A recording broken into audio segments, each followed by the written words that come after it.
Wait a minute. Master Nature lied last night. He said Fireball was a precursor to British heavy metal in 1980.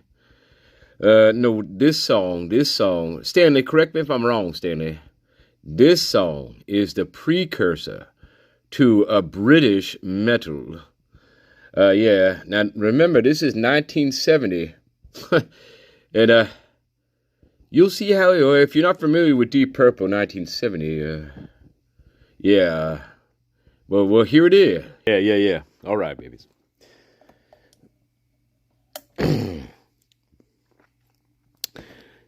Yes. Some would argue heavier than Black Sabbath. In 1970, baby.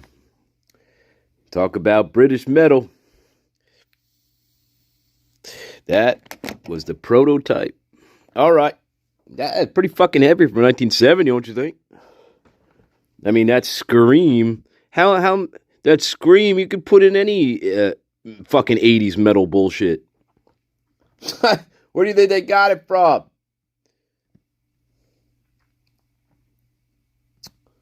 All right. Anyway, welcome everybody. Welcome to Sunday. What you doing?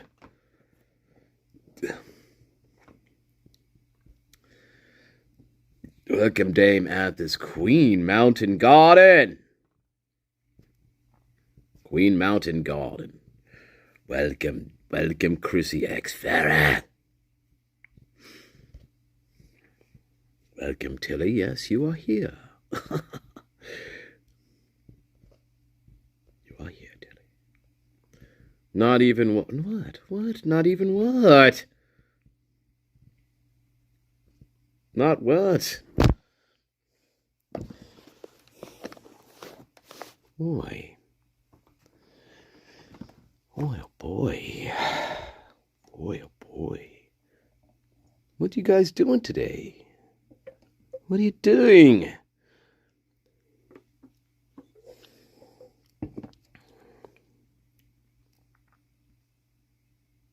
Oh, yes. Okay, yeah. That was a long one. Crept way into the night. That's right. These four brothers. Now, I'm slow to catch up to this stuff, but I want to start with this. A hodgepodge of nonsense, of course.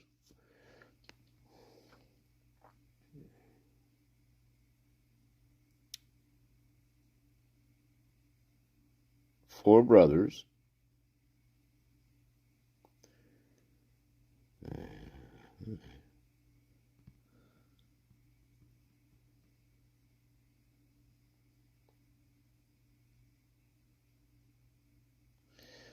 So, yeah.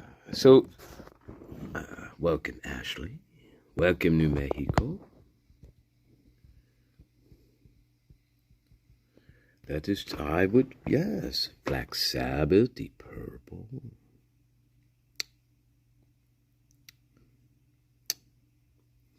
Yes, indeed.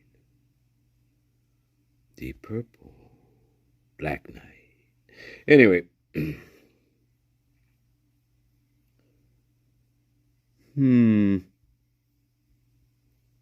Right. So, guys. Yeah. So you guys already know this. I'm going to start with this. You guys already know this. This four brother thing, right? The Othram obtained a profile from DNA found on the sheath, traced it to four brothers who are not Coburg. Right?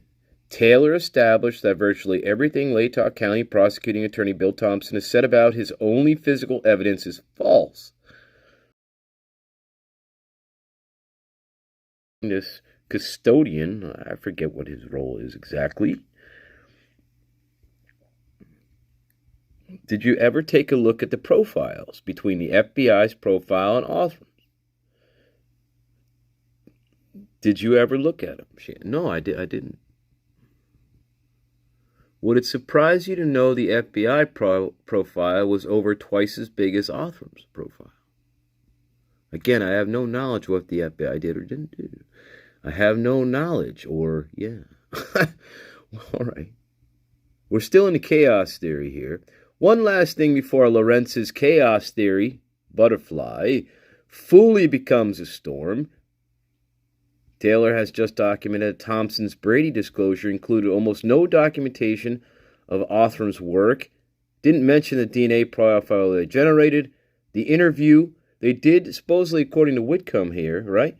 They interviewed one of the brothers who said they didn't want anything to do with the case. Or the December 10th interagency phone call, which seems not to have been recorded or documented in the written reports. That's interesting, right? The four brothers.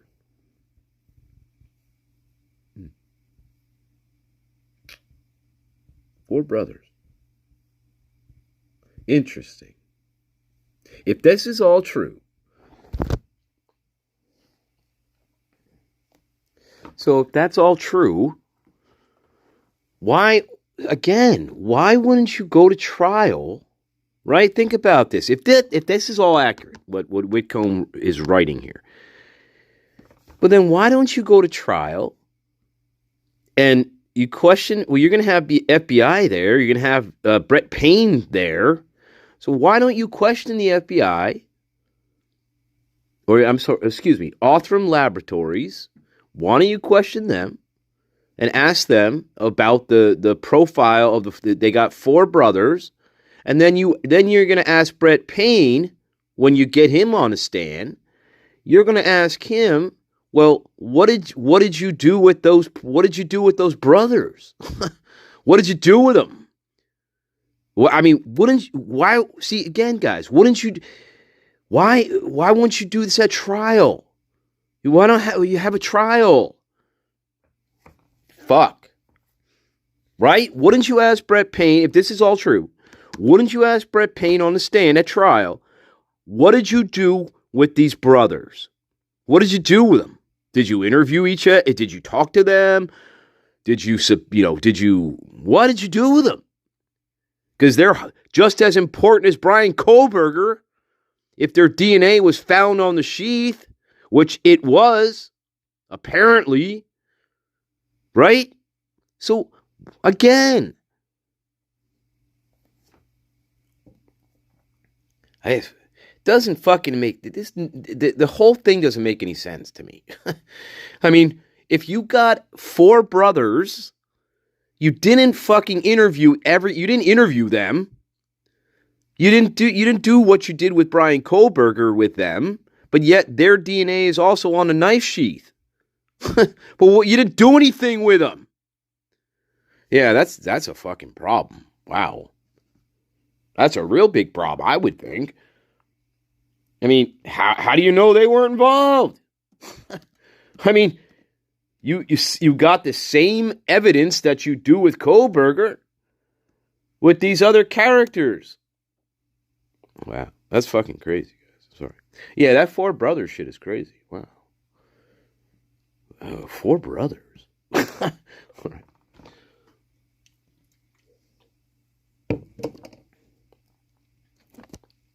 Like, okay, four brothers. Oh yeah, the person she's interviewing, this Gamet character, he doesn't remember the name or the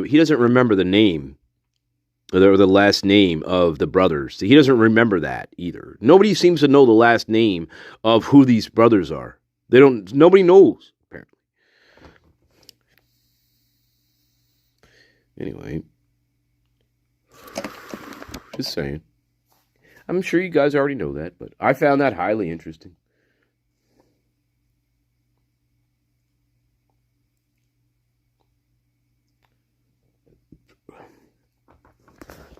Well, yeah. Any of the work that Othram did in getting the DNA sample all the way down to the S&P profile, where are they? Where is the documentation of that? I do not have that documentation. That was not provided to us, to my knowledge, and I don't know everything that was provided back to the lab, potentially, but to my knowledge, we were not provided with that information. Would Othram have that information? Potentially, I don't know. The work that they did to come up with a name to give you for further investigation, where are those documents? I don't know. Nor does anyone else, it seems. Taylor's office never received additional information about how DNA found on the K-bar sheath was initially used to identify 4 brothers whose names have been lost to history. All testimony recorded and transcribed in 175 pages of property file by clerks was sealed from public scrutiny by Judge Hippler right before he denied the defense's pleas to suppress this evidence.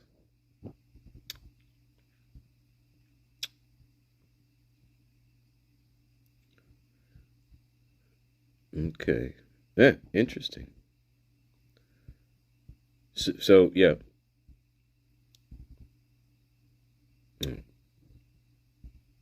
Sealed, right, by Hippler before he denied the defense's pleas to suppress this evidence.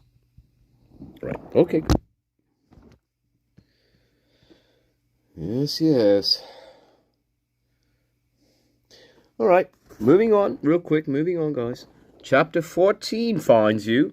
Chapter 14 finds you. That's where we're at. We're getting close to the end of the book. Yeah. Dark SUV, loud exhaust, 12 NG, milliliter. Right. Yeah, lost to history. I don't know.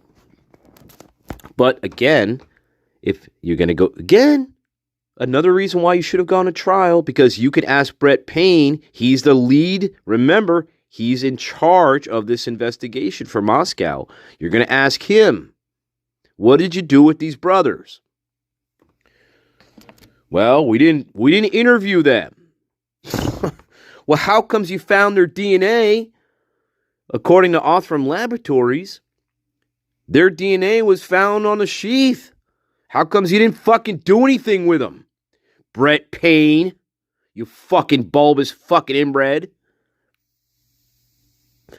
How comes you ignored them? You ignored the brothers, and you went strictly with Brian Koberger while ignoring these 4 other people. Well, what was your reasoning behind that, Brett Payne? Why didn't you do anything with them? The 4 brothers are all probably fucking like pig shit farmers out there. You know, they probably all have records. They're all probably fucking inbred imbeciles. And Brett Payne, and probably fucking, who knows? They probably have rap sheets, you know? Who knows what these 4 brothers have been up to? Who the fuck knows? They could be possibly been in jail before for violent crimes. We have no idea. I could see that, though, happening with Bulbous Creation Brett Payne, where they totally ignores that. Yeah, probably one of them was like the son of a fucking police officer, or a fucking grandson of the fucking governor of fucking Idaho. Remember that theory? That one of the perpetrators was related to the governor or something? That was a long time ago. That was a long time ago.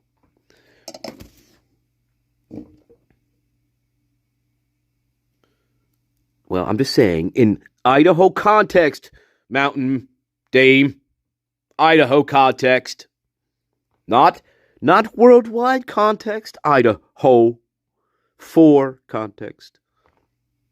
The characters confined to this case. Well, you know what I mean.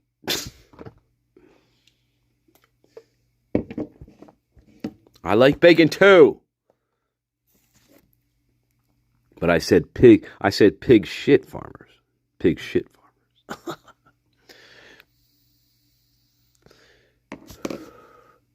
There's a difference. Listen. Come on. Listen, Kentucky woman. Listen, Kentucky woman.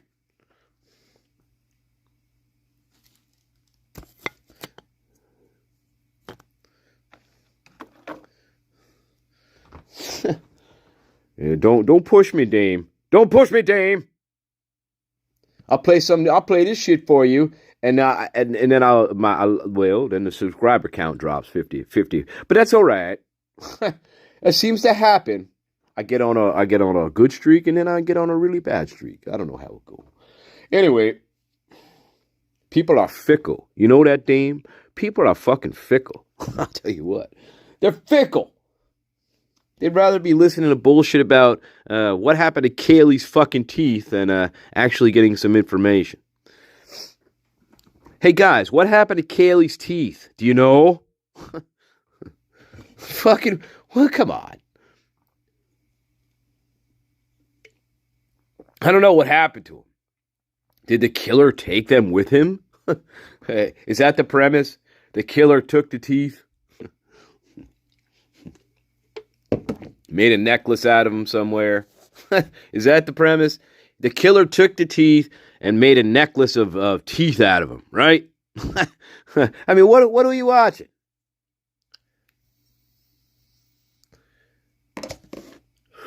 I don't know. I saw a video. I said, what happened to Kaylee's teeth? I'm like, I don't know what happened to them. I didn't watch it. I'm just like, I don't know. Maybe they were fucking found at the crime scene. I'm not sure. I would imagine they were, but if not, I don't know.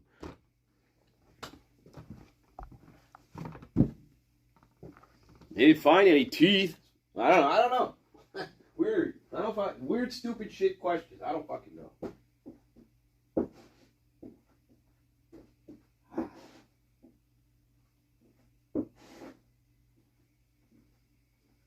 Oh.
Beware.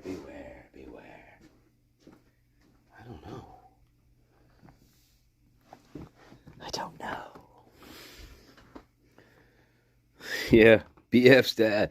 Welcome, Mrs. John. BF's dad. Yeah, maybe he wanted them. Yeah, that's funny. That's morbid, but funny. Weird, morbid. Right?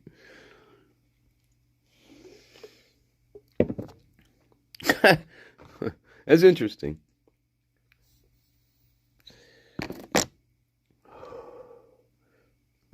Oh, what was it? I was going to torture you with something. I forgot what I was going to torture you with. Keeping you in the dark. Yeah, that's where they belong. The garden belongs in the dark. All right. Yeah.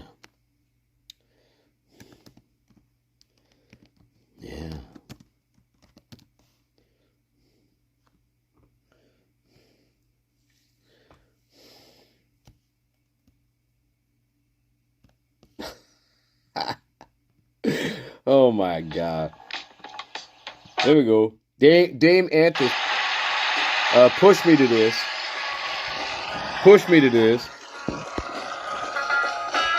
Push me. Hey, Louisiana woman, Mississippi man, we get together every time we can. That's right. Mississippi River can't keep us apart. There's too much love in this Mississippi heart. Too much love in this Louisiana heart. That's right, baby. Oh, see the alligator all waiting nearby. Sooner or later they know I'm gonna try. When she waved from the bank, don't you know I know it's a goodbye fishing line. See you while I go. That's right, baby. Oh my With God. the Louisiana woman waiting on the other side, the Mississippi River don't look so wide.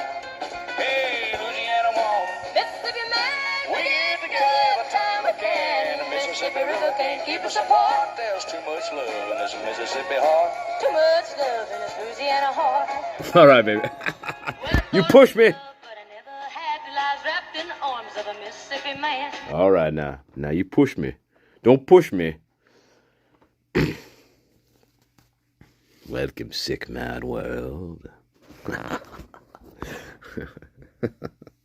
All right, what are we doing? I don't know.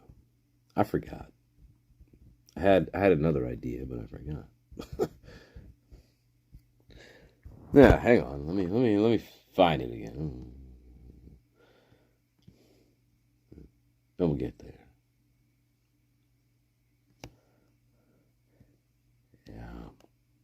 Yeah, we'll get to that. Yeah, that's timeline's off, but whatever. That timeline's off. Timeline is off.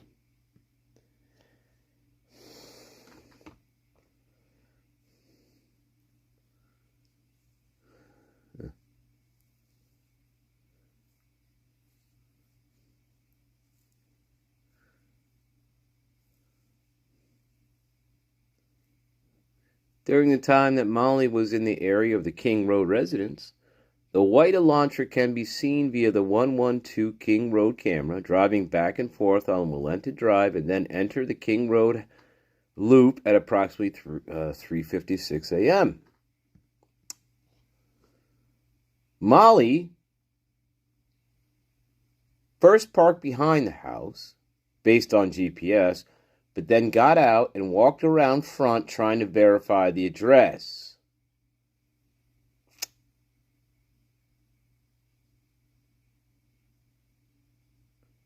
Molly stated a tan sedan.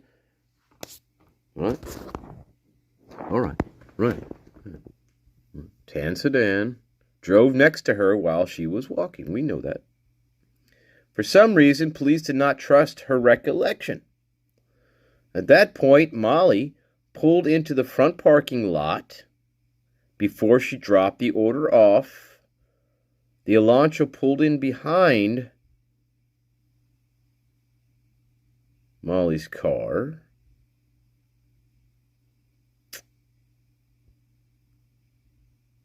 And then exited the King Road at approximately 3:58. Molly did not mention seeing the white Elantra behind her at any time. Perhaps she did, but it appears that police did not believe her. Subsequent investigation of video footage and cell data showed the tan sedan McMichael saw was likely a light-colored SUV which left the area. All right.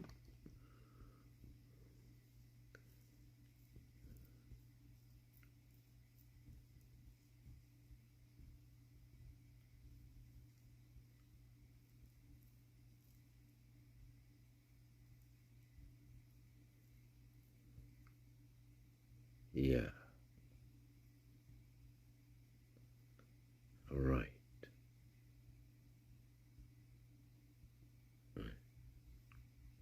Yeah.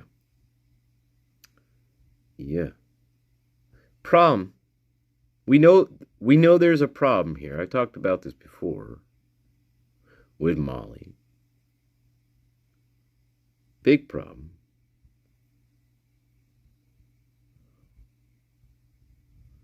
Yeah. Molly. Anyway,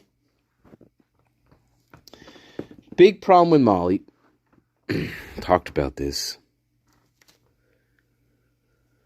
Ah, dear, oh dear.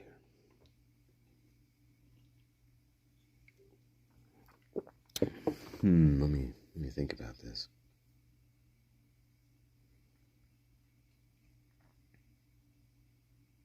I don't know. I don't think that happened.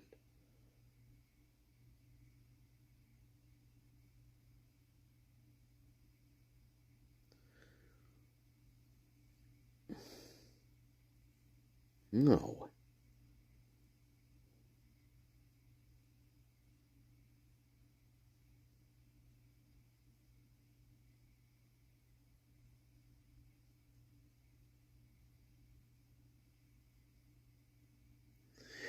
I thought.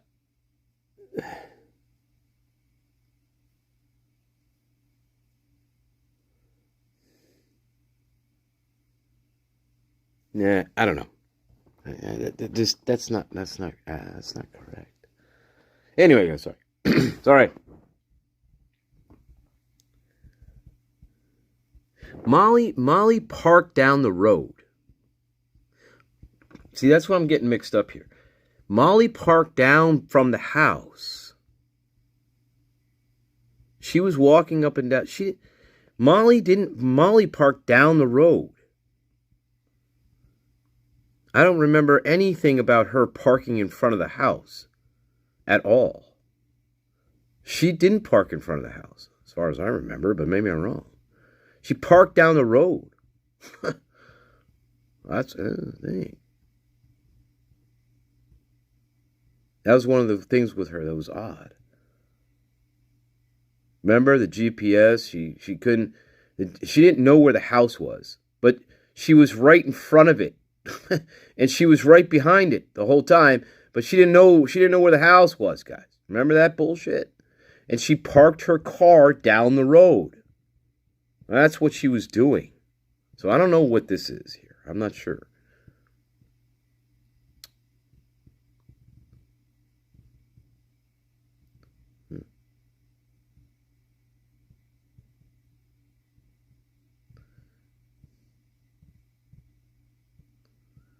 The single least debatable fact in this entire case, oh my God, yeah, is that a white four-door sedan traveled in and out of the neighborhood numerous times until 4:20 when it leaves at a high rate of speed and disappears southeast up Alenta. Bill Thompson made it part of his evidentiary testimony at Koberger's change of plea hearing.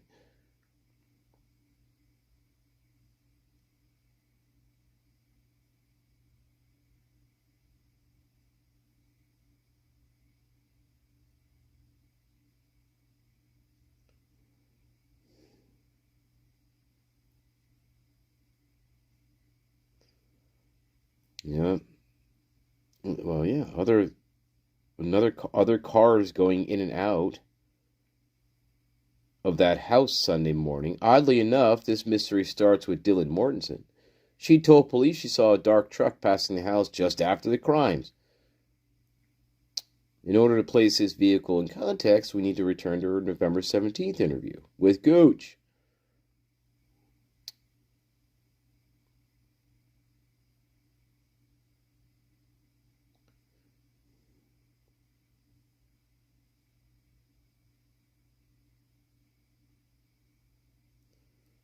Okay.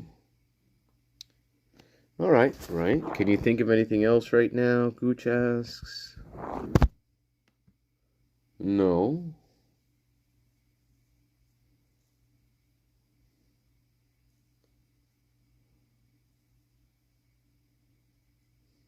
Black truck. Yeah, we've seen it. Black truck. This is when she went down to the Hobbit. She looked out the window.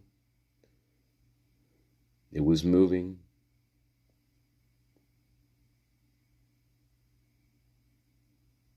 Looked out the Hobbit's window. I saw a car drive by, and I believe it was, I shouldn't say I believe because I don't know for sure, but I think it was a black truck. But I don't know for sure. It could have been, it was dark, and I just thought it was a black truck.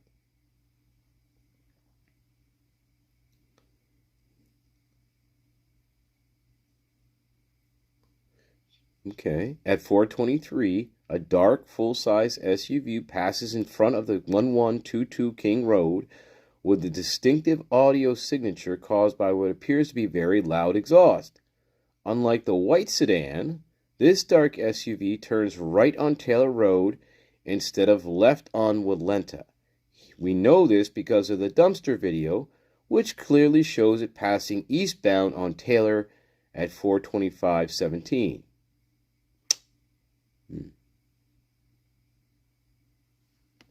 Okay.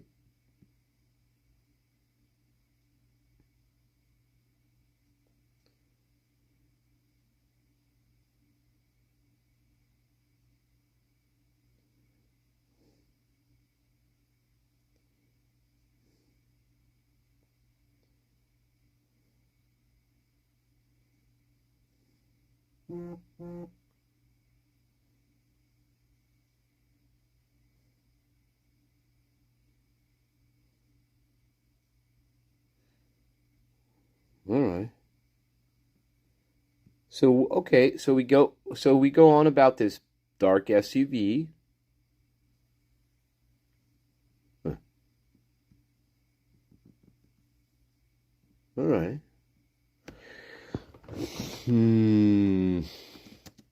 All right.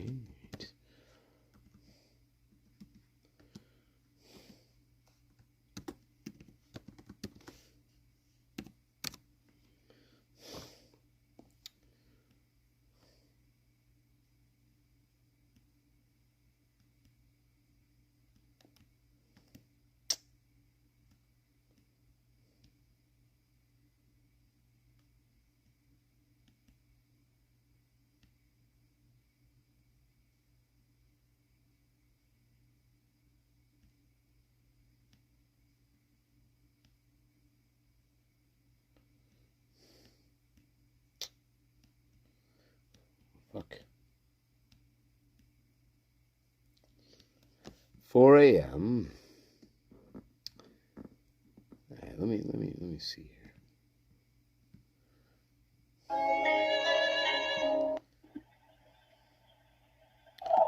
423.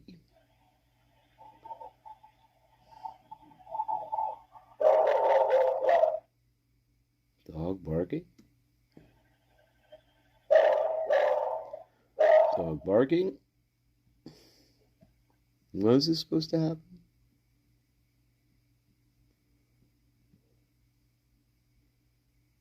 Wait a moment.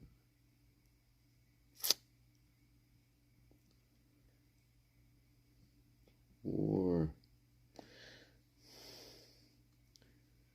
423:49.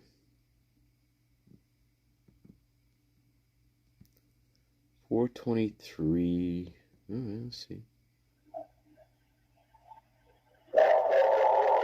Mark. German Shepherd. He does sound very loud. See how it goes back and forth? That's why when that truck pulls in here in a few minutes, I'm like, are they trying not to hit Murphy? Because it sounds like, and I say this every time, it sounds like they're slowing down in front of it. They're sort of just like gassing it just a little bit when he's out the way to try to get past them. Like, try to get past him. That's what it seems like to me. Oh, yeah. Let's see. 423. It's actually 424.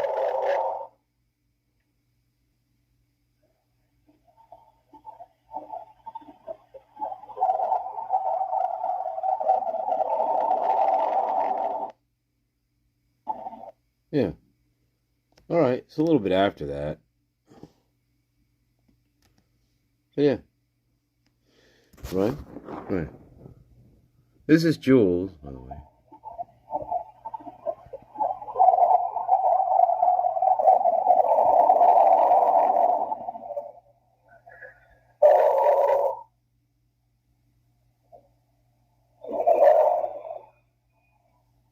Yeah. All right.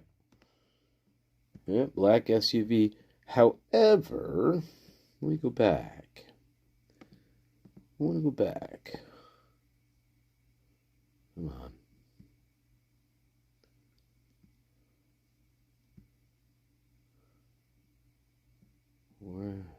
20.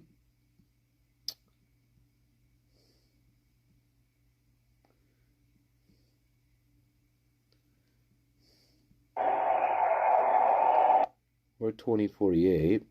That's what they consider SV1 leaving. I will say this, and I'm only reminded of this because of how fast this car looks like it's leaving.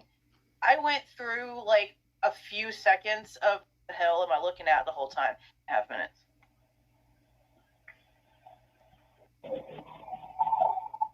In the chat, that was like the only part that I saw, because once I saw that, I was like, I don't have the time for this right now. I already knew I was going to be light and make a turn that quickly. Yeah, it was weird. We don't.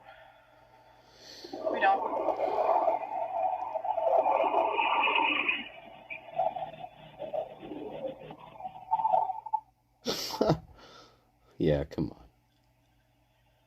That sound that you're not going to be picking up at that far, right? But there's another. Birdie would not have this footage. Well, he would have until 4:30. So if he. There's another car, I thought. Maybe not.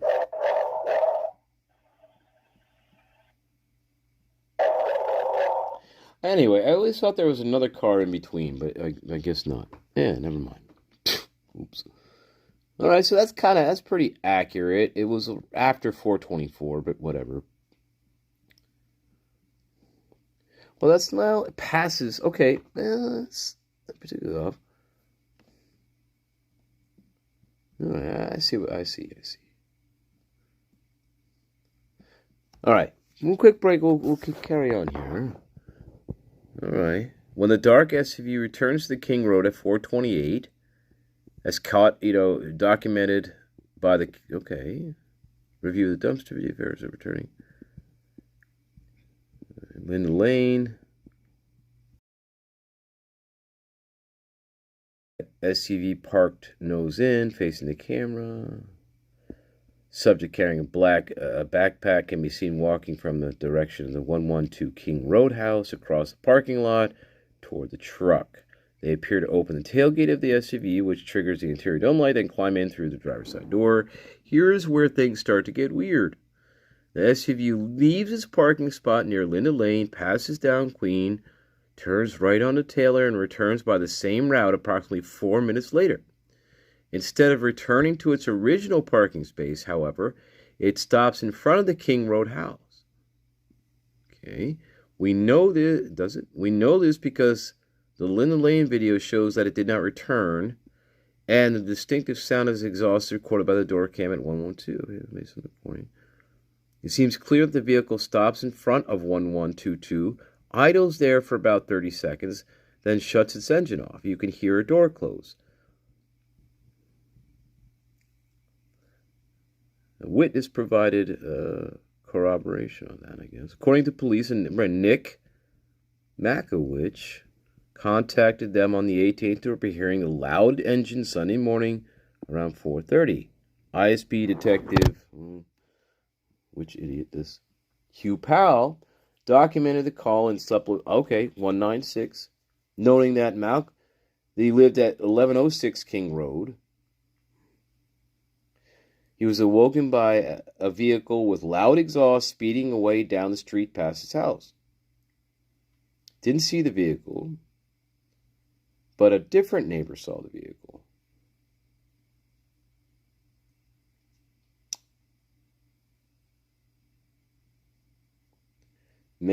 So another person, though, told me he was out in front of his house at the time, placing items in the recycling.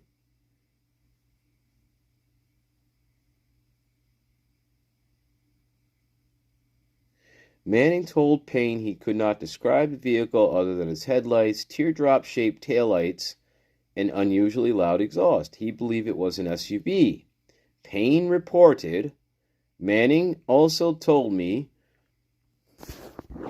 right? We remember this. Manning also told me the vehicle was going faster than usual, but didn't seem to be driving erratically. Remember that? Yeah, we read that. It's unusual for anyone to be driving in the area at that time, and said he had not seen many cars driving at the time since the morning of the 13th. It seems that the police were not the only ones aware of this SUV. Manning stated he was contacted by someone from the Kootenai County Public Defender's Office who asked him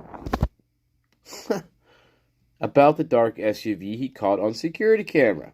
Payne wrote, adding that Manning did not have any surveillance footage to give them. Perhaps not, but fortunately the camera at Linden Lane did. At 6:23 a.m., the mysterious SUV returned to its original parking spot to the east of the King Road house, near Linden Lane. It appears that the same person who entered the vehicle at 4:23 exits the driver's side door with a backpack and walks west back toward 1122 King Road. Same exhaust. All right.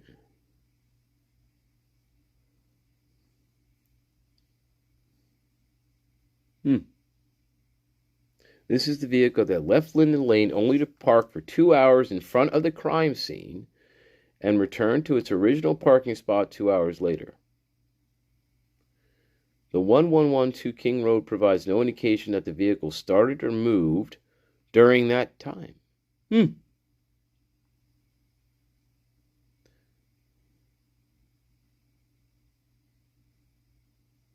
this day, no one has identified the distinctive-looking vehicle with the easily identifiable exhaust.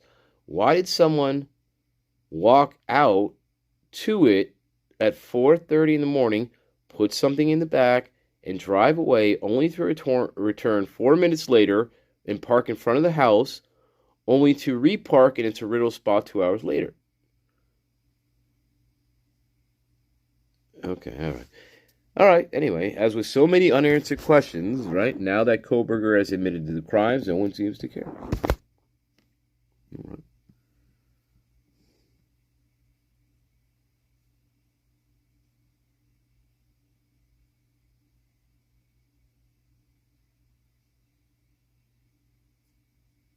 right.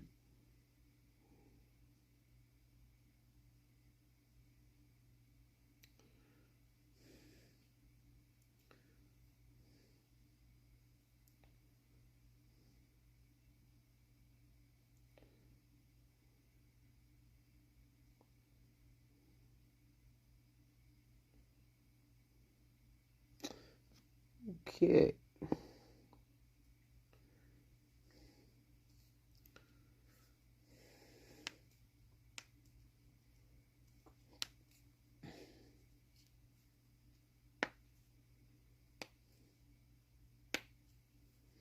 All right, this is the behavioral evidence analysis seeking to establish and understand the role of victims' psychodynamics and their contextual vulnerability with relation to the crimes.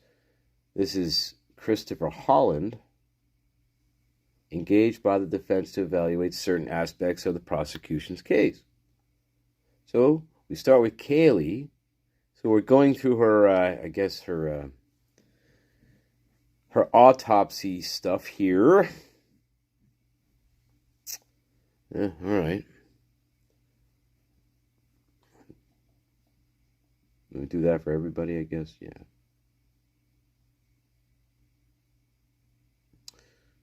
All right, maybe we do that. I don't know. Anyway, quick break. I don't know, guys. Welcome, Ellie Ryan. Welcome, Satire. Welcome, White Rabbit. Welcome, Dame Celestine, Queen of the Stall.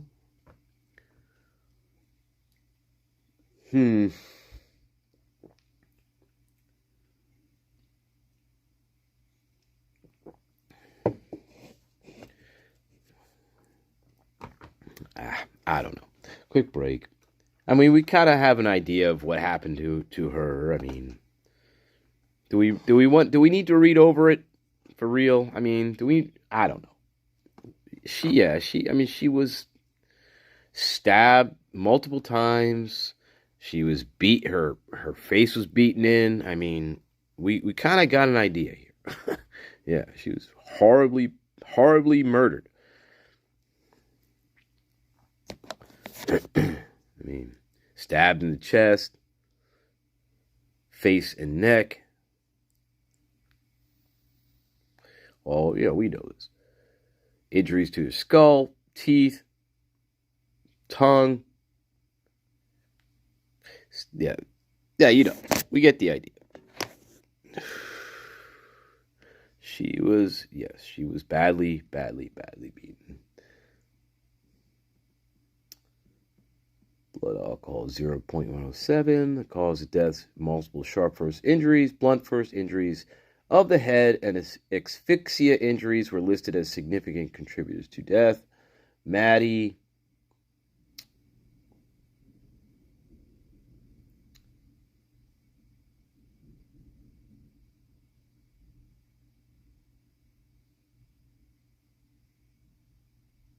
Wow.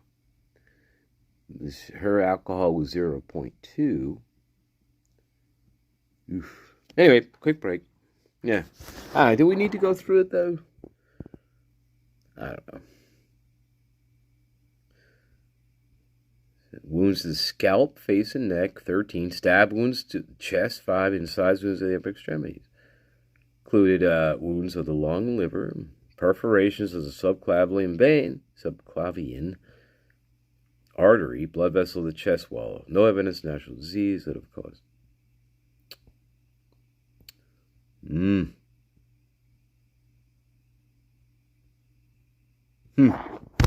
Ay. Yeah. Xana.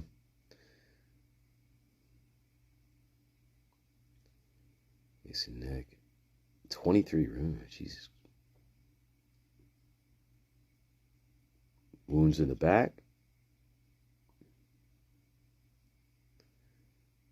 Table of the skull. Wow.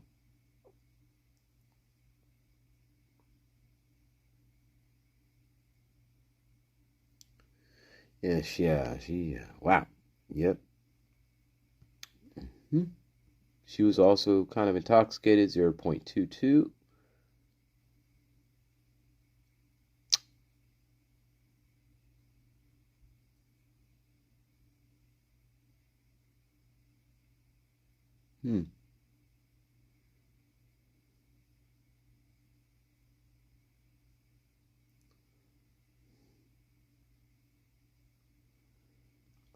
All right. Goes to victimology.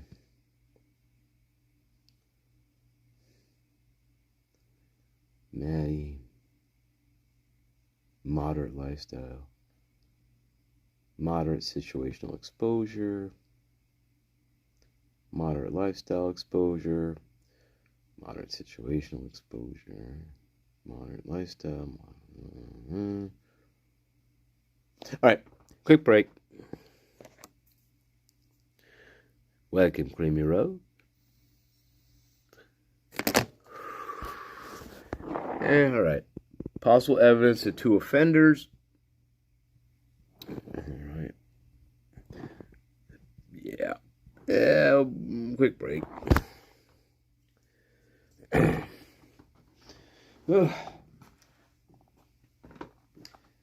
Yep.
don't know.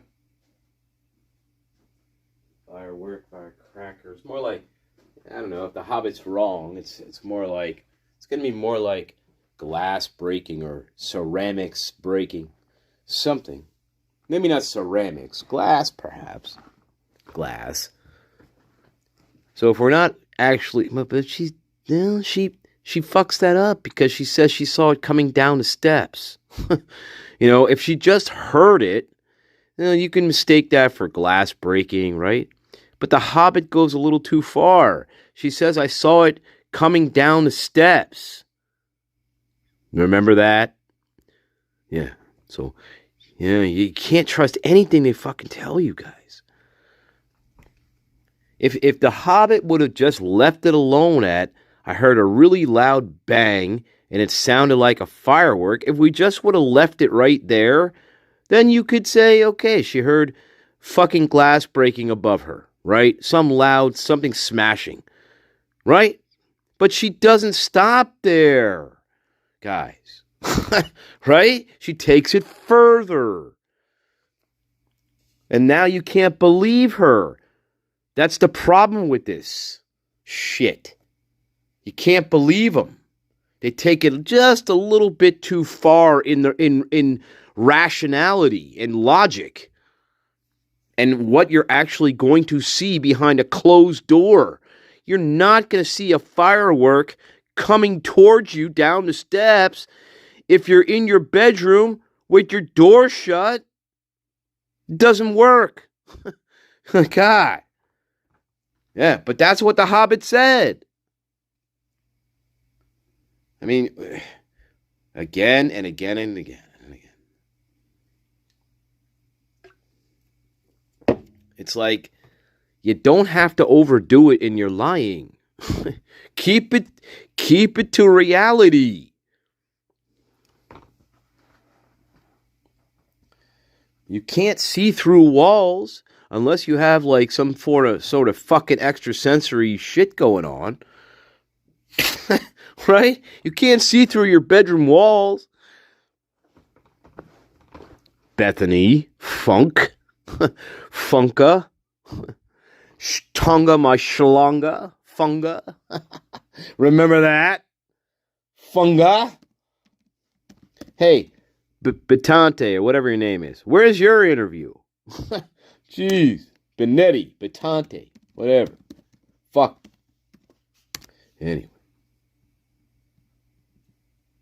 Anyway, hey.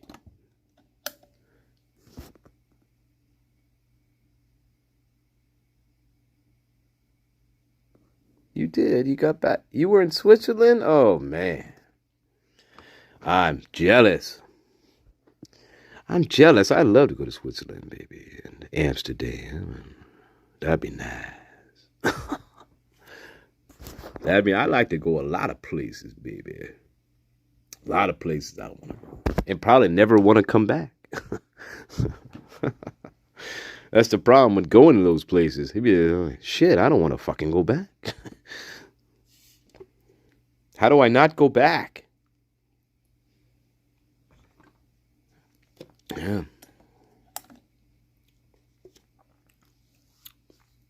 9 hours, damn.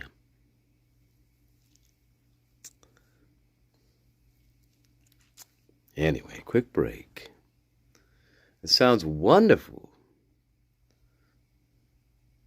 I hope so, Dame. I hope so.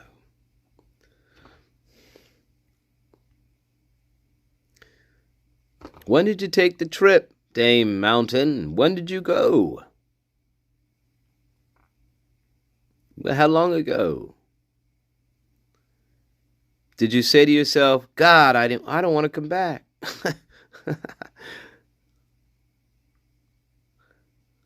Stay, Hawaii. Hawaii's expensive. But yeah, I agree. Anyway, all right, quick break. Oh dear, oh dear. Dear, oh dear, oh dear. Dear, oh dear. Hey, guess the scent.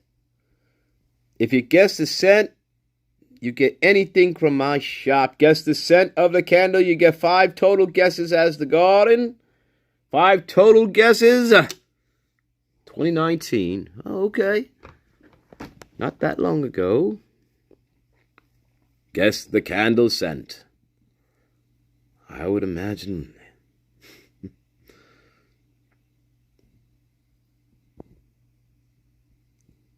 Oh, very close. You have to be precise. You have to be precise. You have to be precise. That's 3 guesses. 2 more. Oh, so very close. So very close, Adelaide. 1 more guess. 1 more guess. Oh, no, Mrs. John. Oh, wait a minute, Dame Anthus.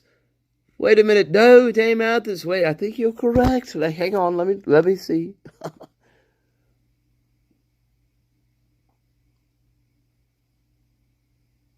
Now, where is it now? I'm trying to see what scent it is, love. Hang on. I gotta verify. No, I'm not even sure. Hang on. Yes, Dame Anthus, you are correct. Congratulations. Dame Anthus was first. You know what to do. You know it. Look. Apple cinnamon. That's right, baby. That's right.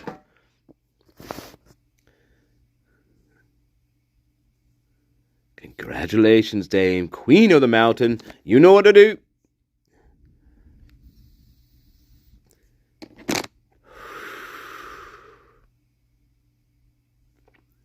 Oh, go on. Well, do you need to know where it is? It's in my channel description. That's where you go. And message me what you want. But I need to know where to ship it to. So just whatever. Just tell me what you want. But I need to know where to ship. So Creamy Roe. Did I ever do yours? I can't remember. But yeah, you got to let me know what you want and where to ship it. So I don't know. And if you're picking like clothing of some sort, let me know what color you want, because I'm just gonna pick a color, and I hope you like it. So tell me what color you want.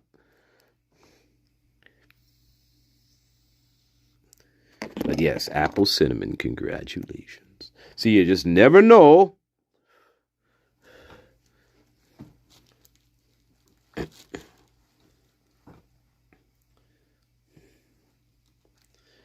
Still working on that damn tarot deck. I gotta ask my other spirit master what he's doing. Been a while. Hey, we're working on a tarot deck, I thought. Weren't we, man? Where's that been? It's been like 2 months.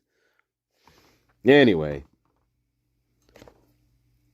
Yeah, my other spirit master. Yeah, you think I'm fucking lazy. Nah, that's not fair. Remember, he's not lazy. Remember, he's just slow to get around to do things. There's a difference.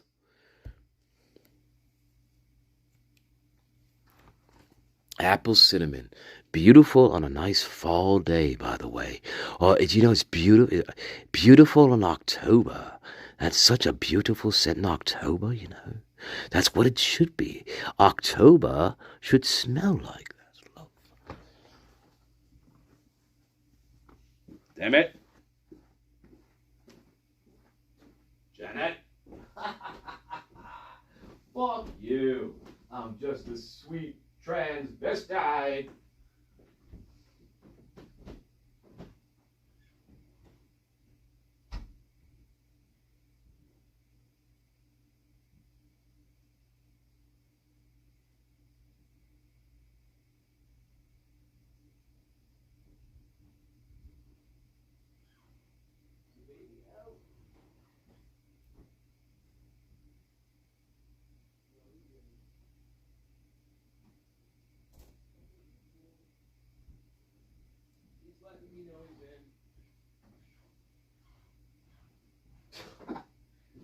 I'm just a sweet transvestite.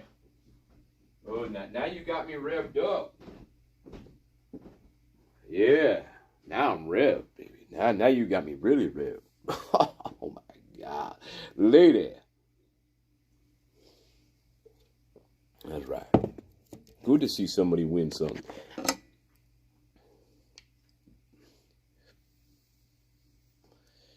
Creamy Row. Seriously, I think you won, and I don't know if I ever... I don't know.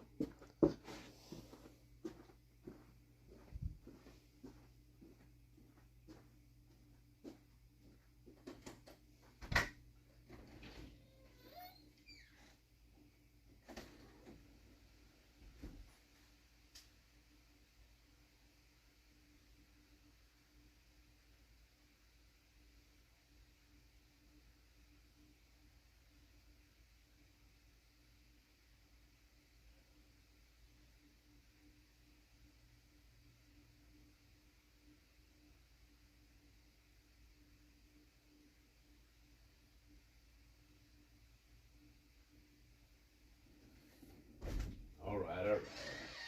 Enough of that. Act 2. Ugh. Act 2 is upon you. Yeah. Act 2, babies. We're gonna end at Act 2. We can't go beyond Act 2, baby. Unless we're pushing into the midnight oil. You know what I'm saying? Gotta leave room for a late show possibility. You know what I mean? But that, anyway, whatever. Whatever.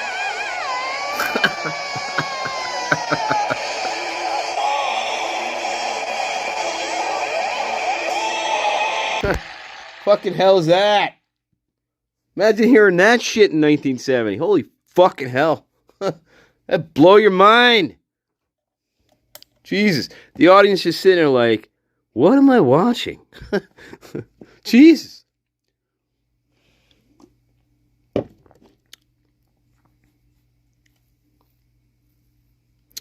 And Mrs. John, why are London audiences so polite? They're just sitting there like, and then they clap very politely at the end of the song. Like, you just saw like the heaviest fucking metal, like 30 years ahead of its time, and you're like, well, what am I watching?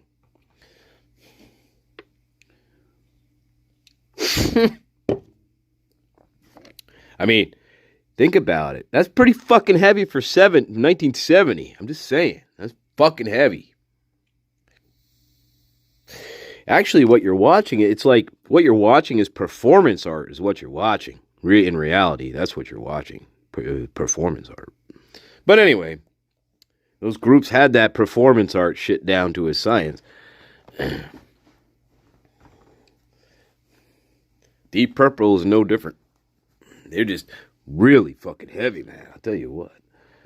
Heavier than Sabbath, I would argue. You put that against any fucking Sabbath shit from 69 to 70, that rivals anything that Sabbath was doing as terms of heaviness. Probably even greater. Because Sabbath isn't screaming on any track from 69, not like that. There's no scream like that from Sabbath. I mean, Ozzy's a great vocalist, don't get me wrong, but not like that.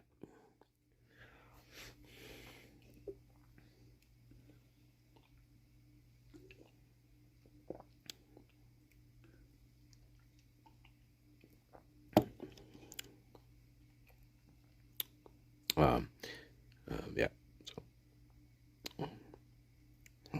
His name is Ian, right? Ian. Ian Gillian, for Christ's sake. God, I couldn't remember his name. Yeah, fucking Ian Gillian. God damn.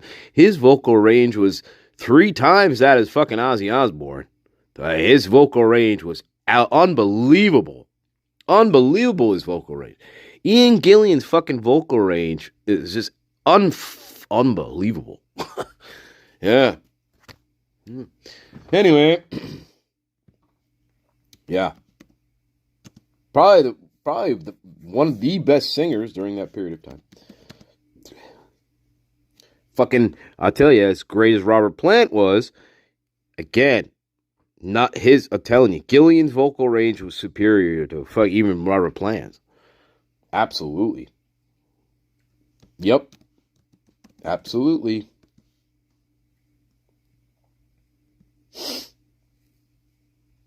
Absolutely. I'll show you even more why that is even more.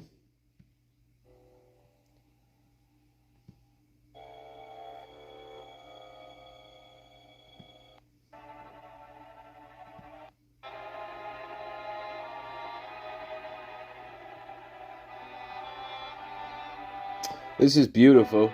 If you guys never, well, we'll get into that. Anyway, let's get back to what we're doing. I mean, we get lost in Deep Purple here.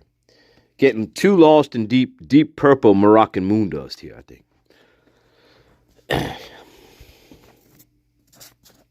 Oh, no, hey, Ronnie James Dio, hey, not knocking him.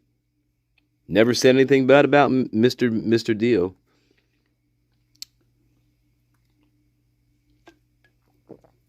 Didn't knock. No. I never said anything bad about Mr. Dio. His vocals were also out of the universe. Yeah, his range was unbelievable as well.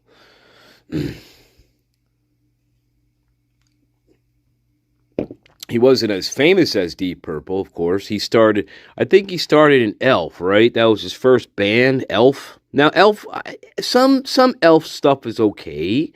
It's not my favorite shit. I'm not gonna put on a fucking Elf record. You know what I mean, their first album's okay. Their second album, I absolutely do not like. I don't like their second album at all. So, anyway, I think that's where he started, right? Elf, right? Ronnie James Dio, right? Elf, I think.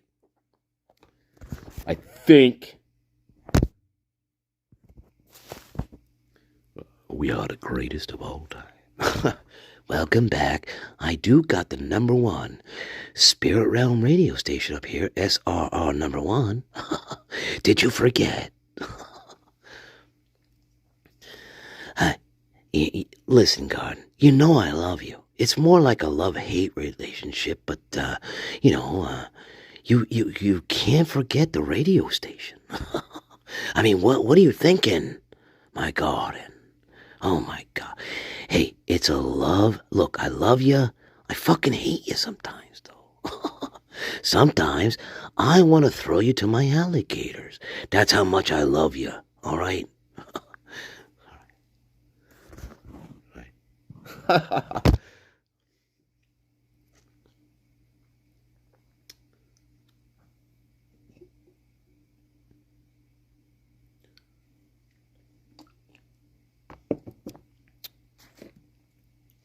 Elf.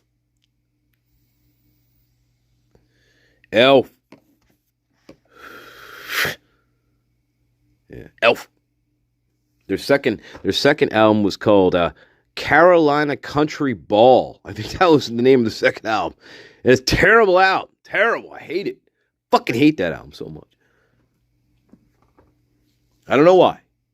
I haven't listened to it in probably 24 years, okay? But I remember I hated it. Hated that album. Oh. I mean, what is this shit? Carolina Country Ball. What? Fucking garbage. Get out of here. Give me fucking Machine Head.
All right. Yeah, I gotta do it.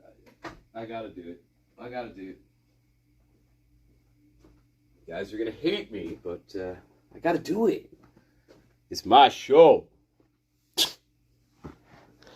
Welcome, satire. So this is 1969, and the reason why I'm showing this to you is we're gonna play a little game, okay? This is 1969, right? Right. Good. So I want you to compare this voice, okay, to Mr. Robert Plant's voice from 1969, right? And also compare that voice with who else was big in '69 in terms of voice? I don't know. You could put Ozzy in there. 69, 70. Yeah, you could put Ozzy in there. Mick Jagger, I wouldn't put in there. Great voice, but not. You'll see what I mean. Who else could we put in there in '69? I mean that. Anyway, we're gonna keep it to that. Okay. Yeah. In terms of a heavy, loud voice, and you ask yourself that just listen to this. Listen to this, guys. If you haven't seen this, this is absolutely a. Listen to this, yeah. How can I hear? Love is never too much. Hold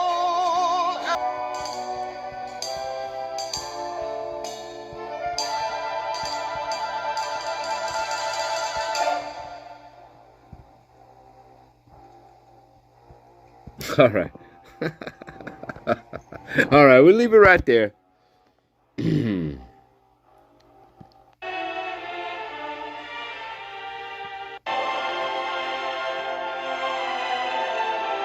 Oh, sorry, this.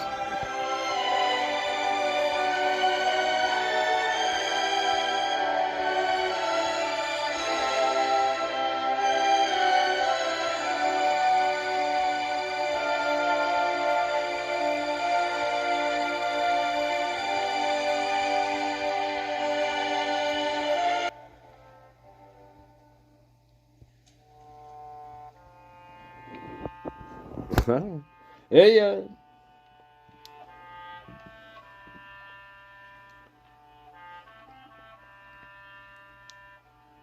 Yeah. There's a. Well, I'll show you that later. Anyway.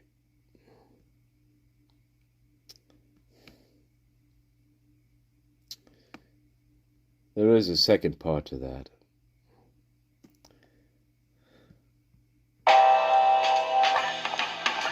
There's a second part we'll get into. But anyway, Ian Gillan, what do you think?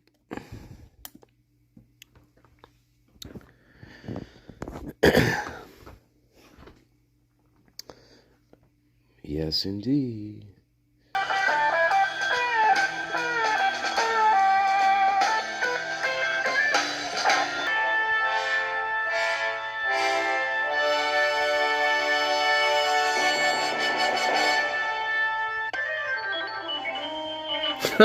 All right, yeah. Good night. All right, yeah, good night. Whew. All right, sorry. Got carried away. Anyway, if you've never listened to this, I highly encourage you to listen to this. The whole thing. Yeah, it's fucking mind blowing. But anyway. Concerto for Group and Orchestra. Anyway.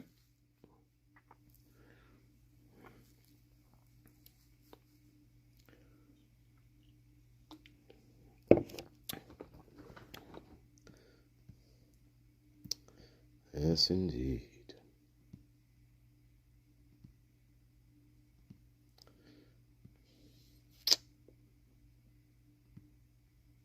Kaylee was found dead in a full-size bed directly adjacent to Maddie Mogan. Autopsy reports show that she suffered 3 defensive wounds to her upper extremities, indicating she was surprised and overwhelmed by her attacker.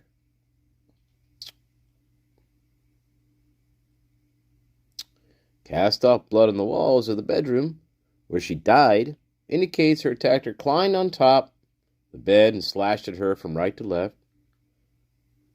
Wounds.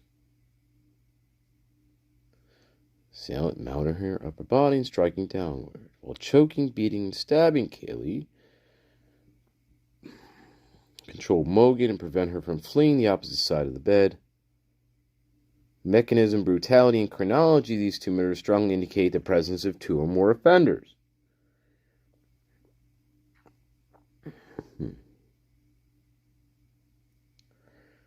All right.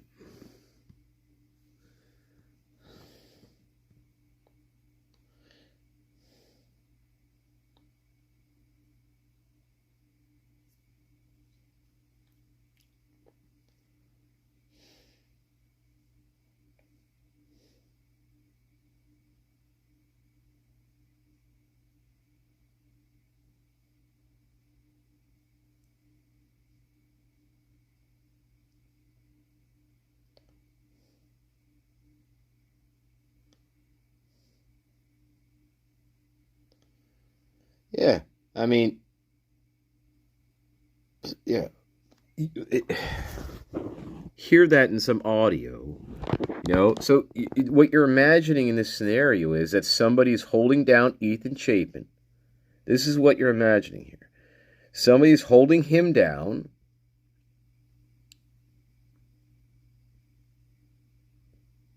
Or, yeah. Now there's audio where, during the 2 a.m. hour, there's audio of, this sort of struggle. If you want to go there, that there is audio that's compelling. I don't know. But it's like, yeah, you're holding him down. You're stabbing him. Xana is... Now, this is where we can go into the mud and say Xana was put into the bathroom and told not to, close the door. I don't know. Maybe that's where the crying comes in. And then we let her out of the bathroom, and she runs back into the bedroom. And of course,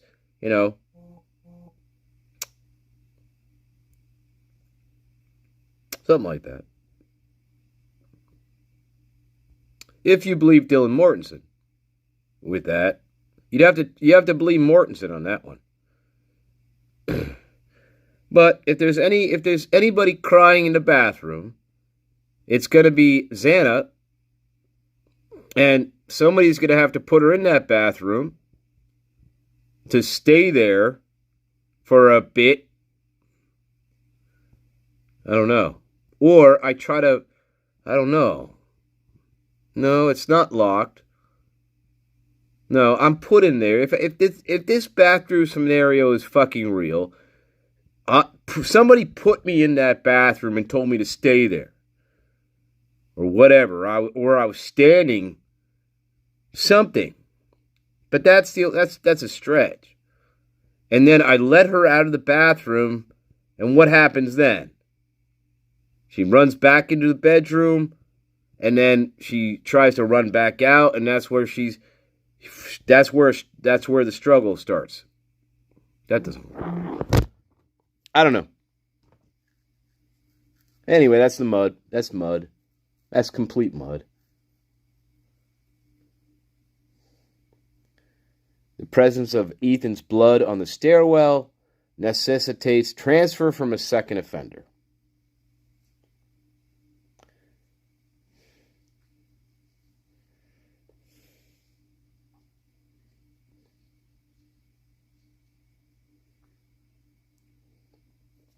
Yeah. It's impossible to believe that Ethan slept through the attack.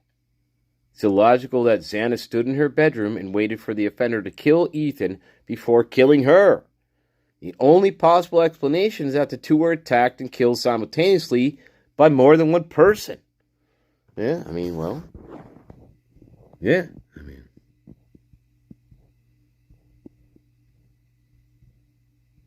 Murphy the dog let out at 2:30, ran away as evidenced by Funk's statements to police. That's by Murphy was the only dog in the neighborhood, and Paolo awoke sometime after 4 to the sound of Murphy barking. It continued almost till 5. That is true. When it stopped abruptly as if it had been let inside. As of 4:30, the Hobbit and the Prime were the only persons known to be in the house. Right, we talked about this. And according to statements by both of them, they never left Funk's first floor bedroom. Right, until almost 12 o'clock. Which, again, which is, that in itself is ridiculous and ludicrous. We talked about that at length. The only explanation is that a second offender was still in the residence at 5 and that the offender opened the door, allowing Murphy back into the fucking house. Yes. Or it was one of them two.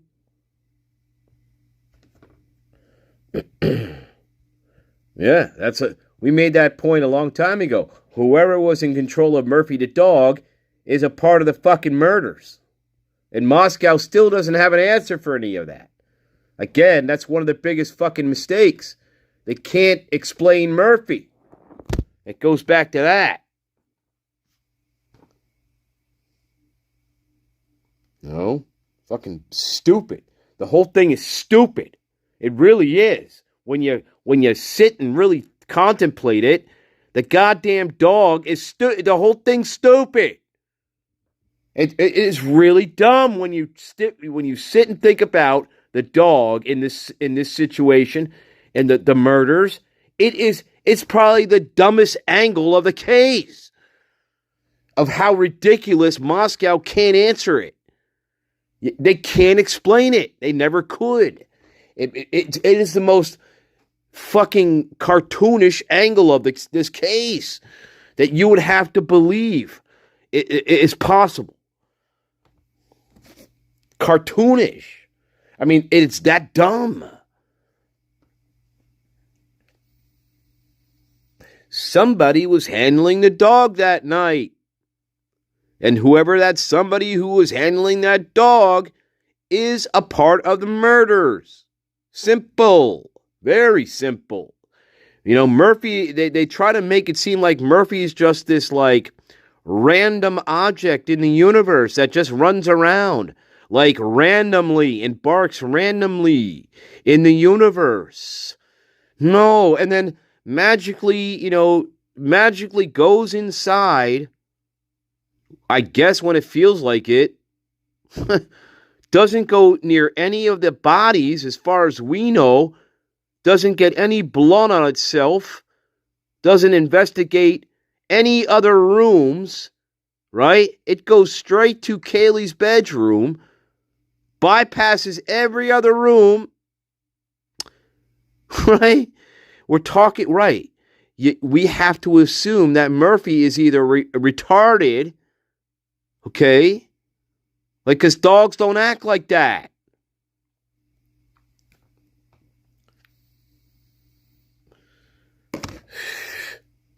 Yeah, I mean, the dog, you have to consider, the dog has free range of the house. It could do whatever it wants in the house. Nobody's stopping this dog from doing anything. And you're telling me it happens to just not do anything but go back to Kaylee's bedroom and sit on her fucking bed and wait to get discovered, right, when Noons first arrives, right, when they first arrive. I cannot believe that. People in denial. Can you believe that? I can't. But that's what you would have to believe here. Again, Moscow's greatest fuck-ups, part 75. Yeah. How do we make a story about a dog that doesn't act like a dog and make it coherent? We can't, boss. Well, throw it in there anyway. Throwing away an animal. I'm sorry. Throwing away an animal.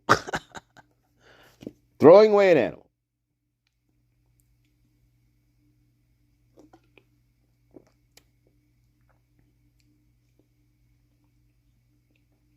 I mean, why not kill the dog?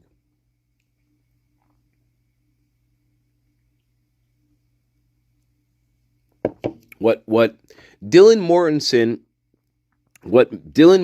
wants everybody to believe is that Murphy did not stay and try to defend or attack anybody in the house, that Murphy didn't do any of that behavior, and Murphy, instead doing any of that behavior, decided to run out the sliding back door, stand outside the house for 40 minutes, barking, and then at some point decides to go back inside the house, right, and wait approximately 6.5 hours in one spot and doesn't move. Right? Yeah. That's what Dylan Mortensen wants you. That's what she wants you to believe.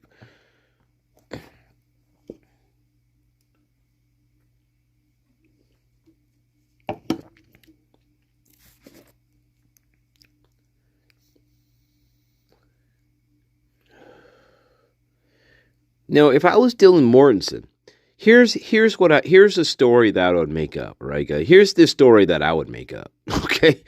Instead of going with that nonsense, I would say something like this. I would say, yeah, I heard Murphy barking a lot. He was really barking, and it sounded like it was coming from the house. And I also thought, like, I heard him growling and fucking, like, I heard him growling too in the house, all right? And that was going on. I don't know, it seemed like that was going on for, like, I don't know, like half a minute. You know, it was like, I thought he was growling and barking in the house. And all of a sudden, I heard like this big, I don't know, I heard like a yelp, like a big yelp. And then I don't know, I don't remember hearing Murphy again. It sounded, the last time it sounded like he was outside then for some reason. I don't, whatever. Sounded like then he was outside the house. I don't know, whatever. That's what I would say. Something like that. That's the kind of shit, that's a story I would make up. Yeah, I mean, I would have Murphy fighting in the house. Why not? Who else is going to who's going to go against me? So, the Hobbit's not going to go against me. But, yeah, so I'd be like, well, yeah, I heard Murphy barking and growling in the house. It sounded like he was trying to, I don't know, it sounded like he was really angry. That's what I would say. That makes more sense. Yeah.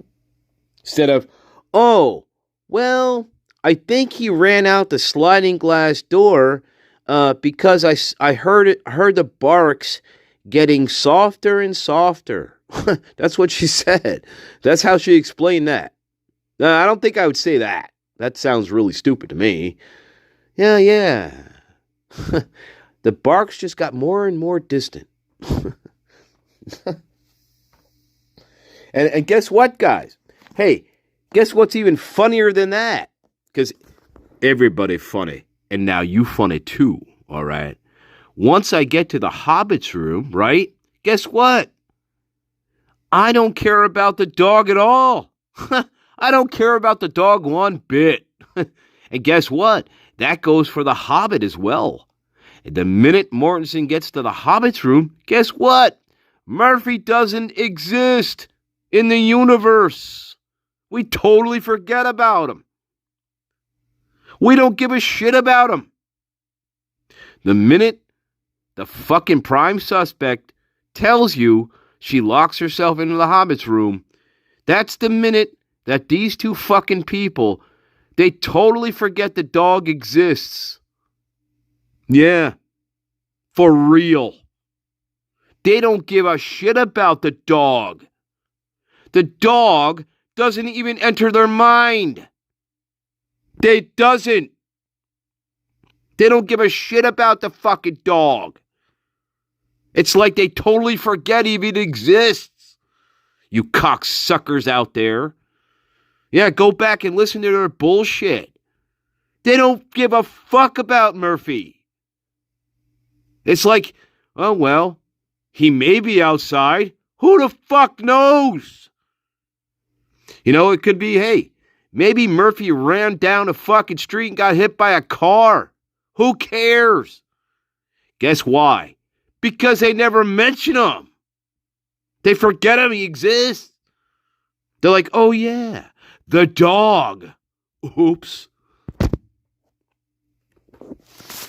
Yeah, I guess that's how scared they were.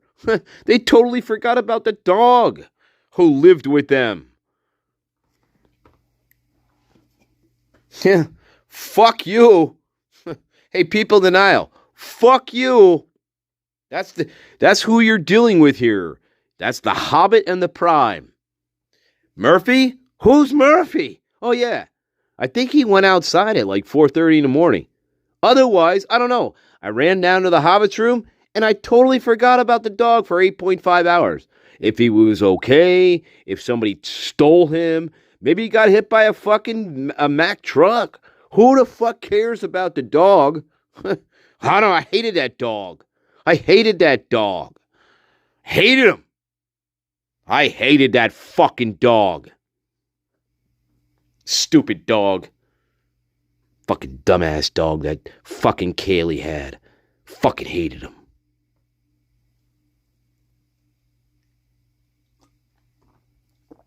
He was annoying to me. Fucking annoying.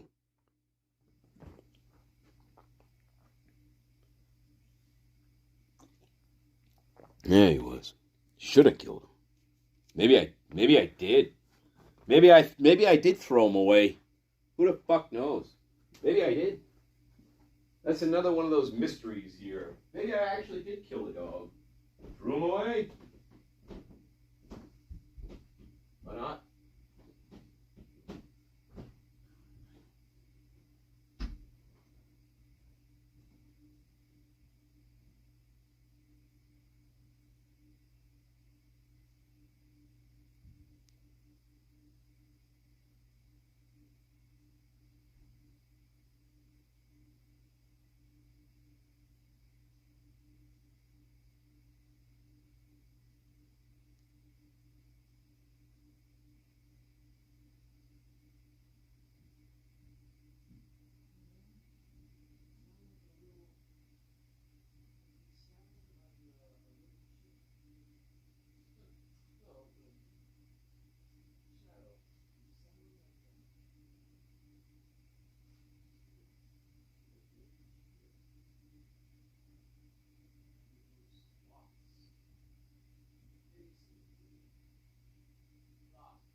Yes, got out.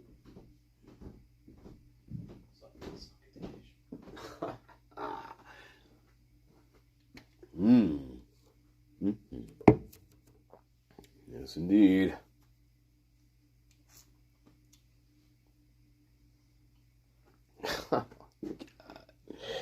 What a joke.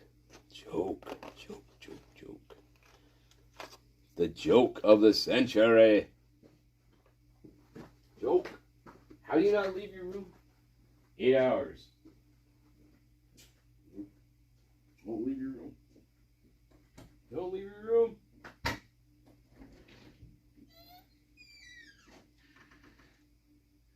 I'm afraid the door is going to get kicked in.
say that?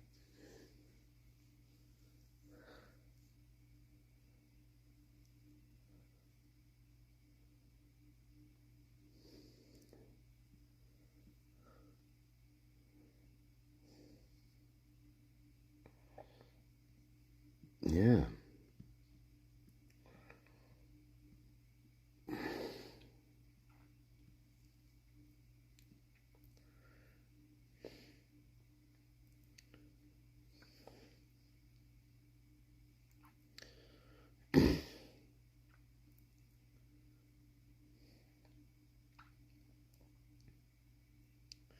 Yeah, I mean, all right. Lack of footprints in the hallway indicates the floor was cleaned sometime between 4:15 when the murders occurred. Earlier than that, but whatever. And noon when police arrived. Diluted with an unknown substance, indicating efforts to clean up after the murder. Morrison said she observed the masked man exiting, Xana's bedroom, exiting the house. If this offender left immediately after killing Ethan and Xana, a second offender had to have stayed to alter the scene. Yeah. Hello, black truck. No, I don't know. At 10, the front door of the residence was ordered to be open. Morrison would have noticed the door being open when she relocated to Hobbit's bedroom at 4:30. Had the door stayed open all night, the first floor would have been cold, but neither Funk nor Morrison made that observation. Someone else in the house must have opened or closed the door. Method of attack. Kaylee was killed in a blitz attack. Hang on. Kaylee was killed in a blitz attack. That is, the offender suddenly and viciously attacked her in her sleep with overwhelming force. Her cast-off blood was found on the ceiling above the bed and on the walls. This indicates great force used in the attack. Kaylee received 38 sharp-edged wounds, with 3 being defensive wounds, reflecting a complete surprise and an inability to fight back. Sustained blunt force trauma, face, fractures, strangled. Yeah. All right. Maddie was also assaulted in a blitz attack, in which she sustained 28 sharp-edged wounds, with 10 being defensive. Blitz attack. Wounds to her upper extremities, cast-off blood on the far walls of the room, and the ceiling indicated that great force was used in the attack. Xana suffered a surprise attack where neither the victim nor the offender was aware of the other's presence until just before the encounter. Ethan was murdered in a blitz attack in which the offenders suddenly and viciously overwhelmed him with sharp-edged weapons. He received 11 significant wounds, including the fatal blow to his throat. Evidence of planning. These attacks were not spontaneous. The offenders had to select, surveil, and prepare for them. The planning was not extensive, however, based on errors made in altering the crime scene and the handling of the dog.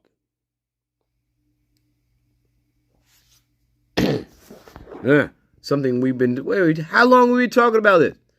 Evidence indicates that the offenders were either unaware Ethan and Xana were home, or anticipated they were asleep and did not expect to encounter them when they moved to the 3rd floor. I disagree. At least one offender was dressed in black and wearing a balaclava to conceal their identity. The offenders had knowledge of the house.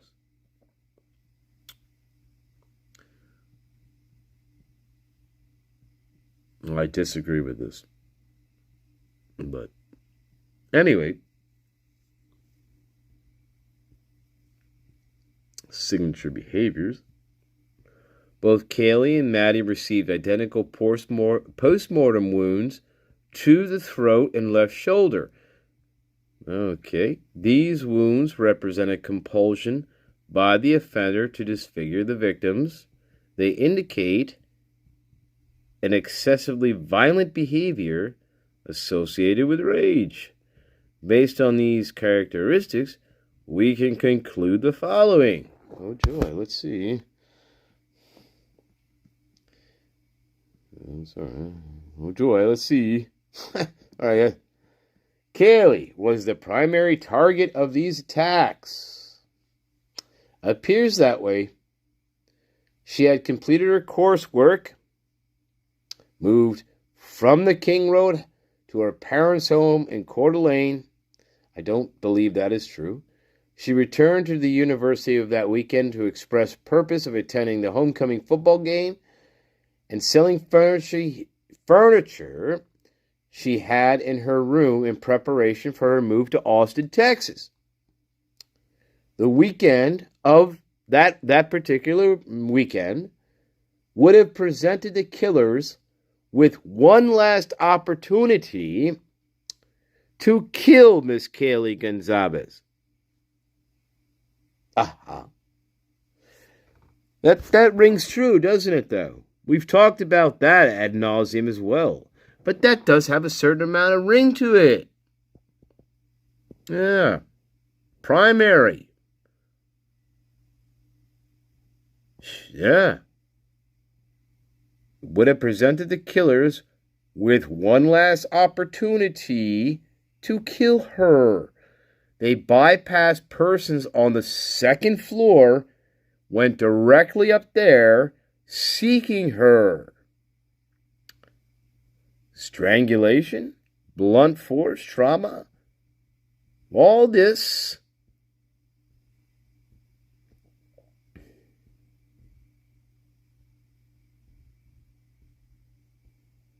She was strangled by hand, the most personal of all homicide methods. I guess that's Kohlberger, guys. That's Kohlberger, right?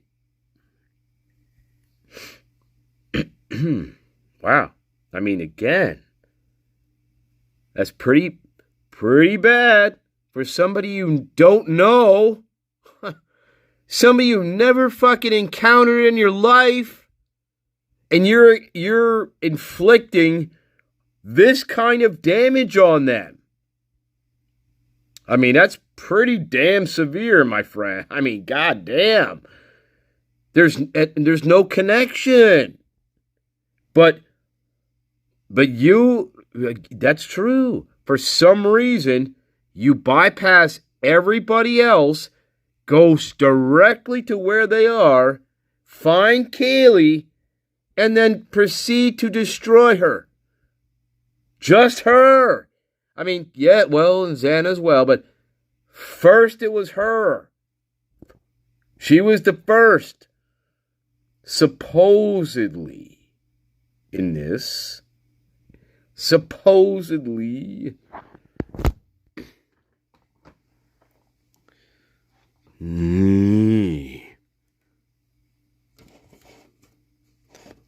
yeah.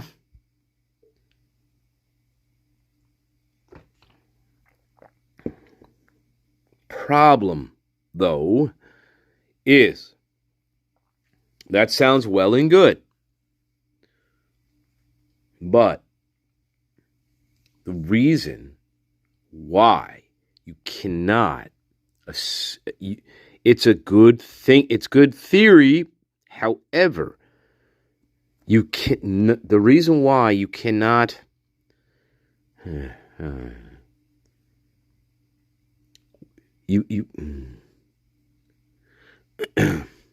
you don't have. Yeah, I'm going to take a quick break. I'm going to say this, though. You don't have a piece of information that you need to be 100% confident in this. You're lacking a big piece of information. And it's a big piece of information.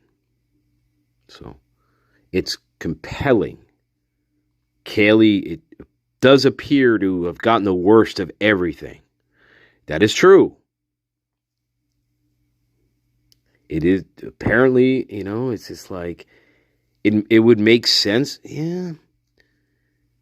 But the one piece of information that you do not have is you do not know where Ethan and Xana are. You don't know where they are. And because you don't know where they are, you cannot be 100% confident in this. That's why. Moscow still cannot explain those hours with them. We don't know if they were actually in the house at the time that this was going on. We don't know that. We don't know that 100%. Why? Because again and again, nobody puts them inside that house. Nobody ever identifies that they came home and at what time. And Moscow, to this day, cannot confirm those hours. So I don't know if they're already dead in their bedroom, because I don't know. Nobody's seen them. Like, they didn't see them come home. But then they end up butchered, But that's the problem. I don't know when they exactly got murdered. I don't know when they got home. Mortensen, that's the perfect, look, Mortensen, that's why she's another problem here. Mortensen, out of anybody, would be able to say, this is when they got home. But Mortensen cannot tell you that. The Hobbit cannot either. That's a big problem, especially with Dylan Mortensen, because Dylan Mortensen keeps track of everybody else's times in this case, except Xana and Ethan. They fall off her radar for some reason. Yeah, and that's out of character for Miss Mortensen on this particular occasion, because she keeps track of everybody else's time schedule. Yeah, except Xana and Ethan. They fall off the map with her for some reason. They just fall off the map with her. They do. Think about it. The prime, these two fall off the map in her memory. They just fall off the edge of the world. And I already explained how that is. I already explained that.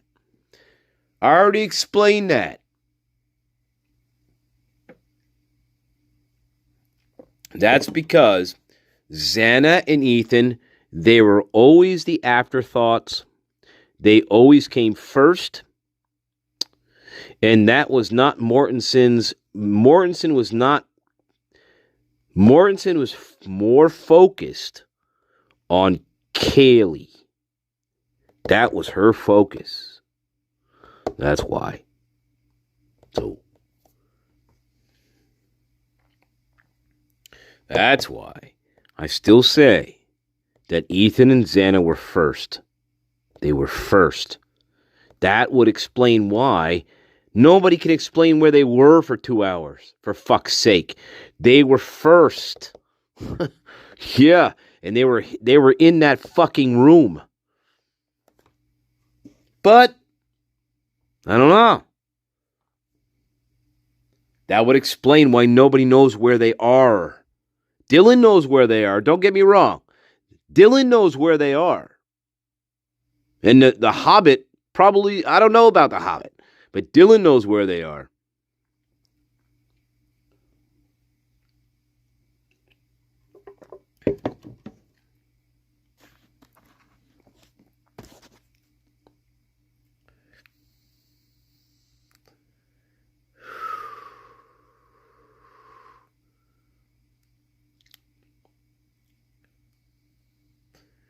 Yeah.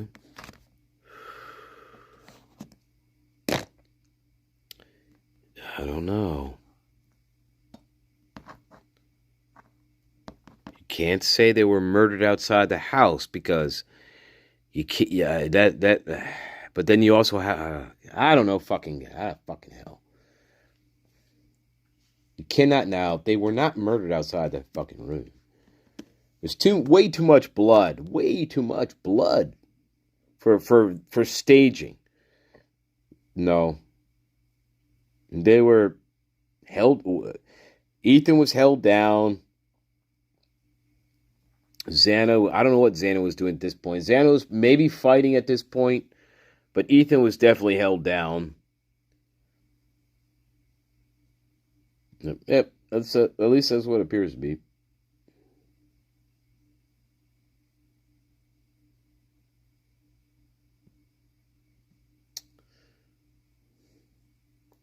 All right, Maddie. Maddie sustained 28 injuries from a sharp-edged weapon and was as an intended, though secondary target. The killer's aggression towards Mogan would be described as retaliatory anger, but to a lesser extent than Kaylee, as she sustained far fewer injuries. The act of staging of Kaylee's head on Maddie's shoulder, the identical nature of wounds inflicted post-mortem on both victims, and the fact that the killers tucked them in between the comforter indicate they were aware of and resented the close relationship between Kaylee and Maddie. As Maddie's injuries were less severe than Kaylee's, the anger toward Maddie was possibly due to her relationship with or a trait she shared with Kaylee, and not specifically because of something Maddie had done. Okay. Interesting. Right. Xana was murdered to protect the identity of the offenders. Had she been sleeping in her bedroom, it is unlikely she would have been killed. Yeesh. Don't know about that. Ethan was murdered to protect the identity of the offenders. Had he not awakened, it is unlikely he would have been killed. Yeesh. Again. I could argue. Definitely argue against them. Disagree with that.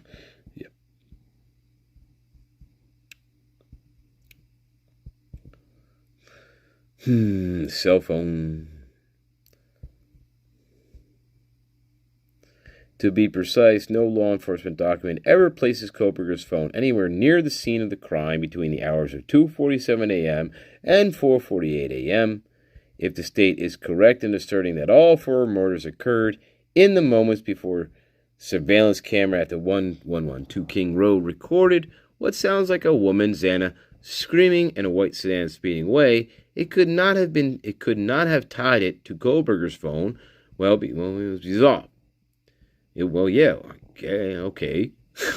What we know about the prosecution's evidence in lieu of a trial begins with what the Latah County prosecuting attorney told us at the change of plea hearing. 4:48 that morning, the defendant's phone comes back on. Evil Santa states, and the evidence will show that the phone was located, south of Moscow, likely at a side road intersection with Highway 95. All right. Yes, and using the term likely might seem conspicuously okay, but those were his words.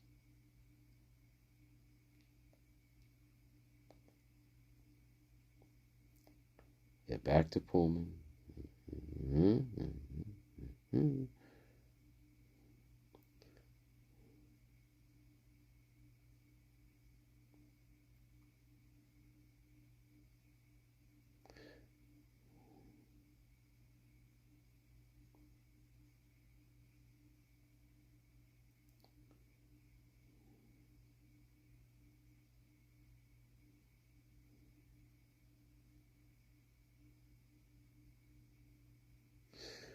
All A query of the 8458 phone in these returns did not show that phone utilizing cell tower resources in close proximity to the King Road residence between 3 a.m. and 5 a.m. Brett Bulbous Creation Payne wrote. All right. While many would conclude that this was due to the phone not being anywhere near that location, recall that Payne extrapolated, based on experience, that individuals can either leave their cell telephone at a different location before committing a crime, or turn their cell telephone off prior to going to a location to commit a crime.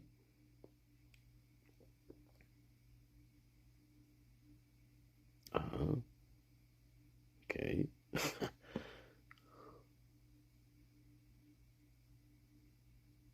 They claim that between 450 and this. Right.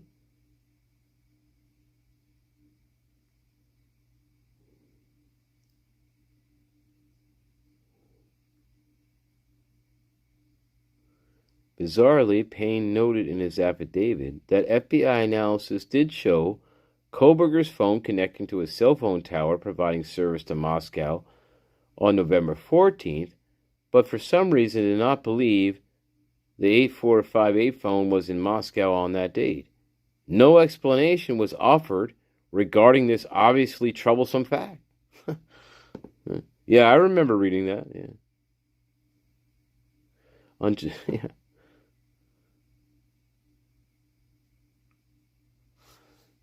Wow. All right.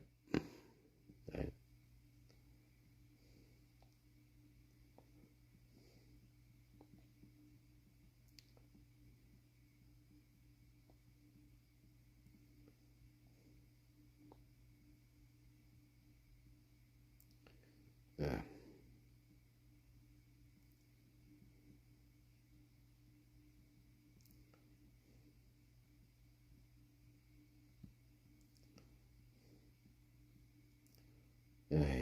Yeah, okay, a lot of cell phone stuff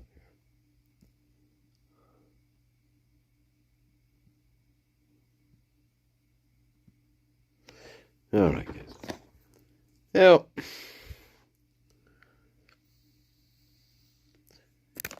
welcome, Dame Deb, Queen of the Bees. What do you think? I don't know.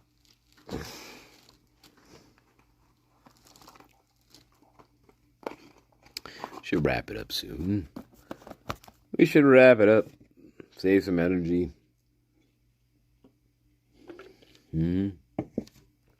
Save some energy.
We should pick it up.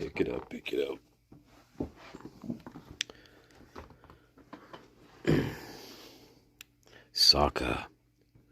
World Cup. The World Cup. How dare you? Hey, soccer's big, baby.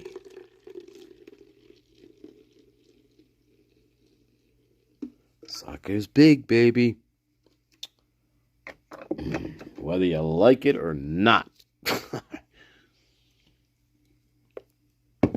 I don't particularly watch soccer, but I used to really like tennis. Back in the 80s, man, I loved tennis. Man, I watched tennis all day. For some really weird reason. I don't know, man. It's because the tennis players were interesting. They were interesting characters. Maybe that's why it was interesting back then. I don't know. Welcome.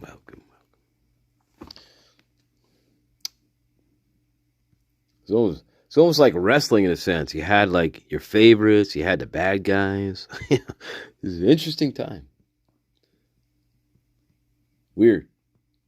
Mrs. John. Did you really think you could escape the guillotine? Mrs. John, are you still alive? Did you really think you could escape the guillotine? Oh my God. MD, when are you gonna stop this? I can't keep narrating this shit. Listen. The Down Foo Warrior. Oh my God. Here we go.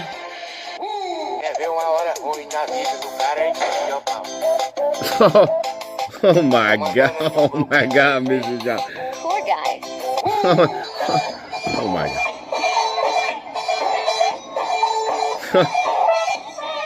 What a menace.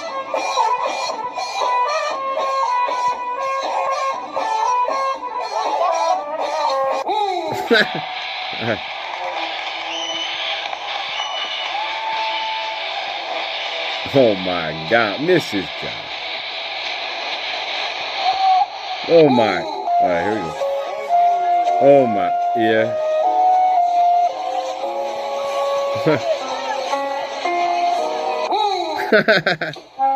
Oh my God, Mrs. John.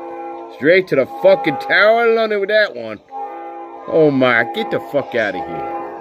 Fucking. You do this? Oh my God.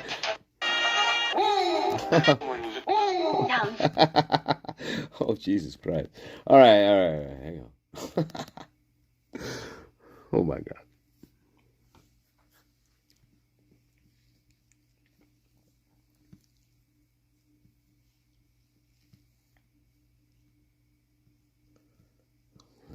I can't stand that shit.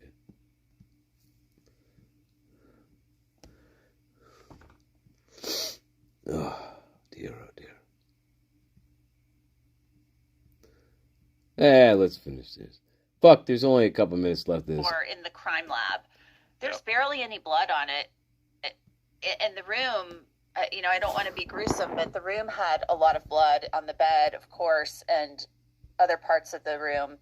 But the sheath, we're now seeing it on the bed physically. What are your thoughts about just being a few specks of it looks blood, planted. Like it looks planted, Dame. An unknown male contributor. It looks like it was planted there. Of DNA. With the black glove that I found. It didn't have, no, it I wasn't don't know. like a high quality sample. And, then we have Koberger's DNA. And four brothers. On the strap. And four brothers. Of the sheath. And four when brothers. You look at the DNA notes, it says it's on the strap. They swabbed the strap. So what are your thoughts on seeing those actual photographs of the sheath on the bed? Okay, I'm going to frame this in this manner. If Okay. it's My name's Chris for McDonough. the first time, and now I'm talking just kind of like as a human here, not as a what are you? crime scene person, forensics person. For the first time, we see it in context. We see it positioned on the bed, Planted, right? beneath her leg. Planted, right? And it is face down. So when I say face down, like we've commonly seen the sheath. When you look at the front side of it, you can see, yeah, blazed. That's how they found it. We now see it wedged at the scene.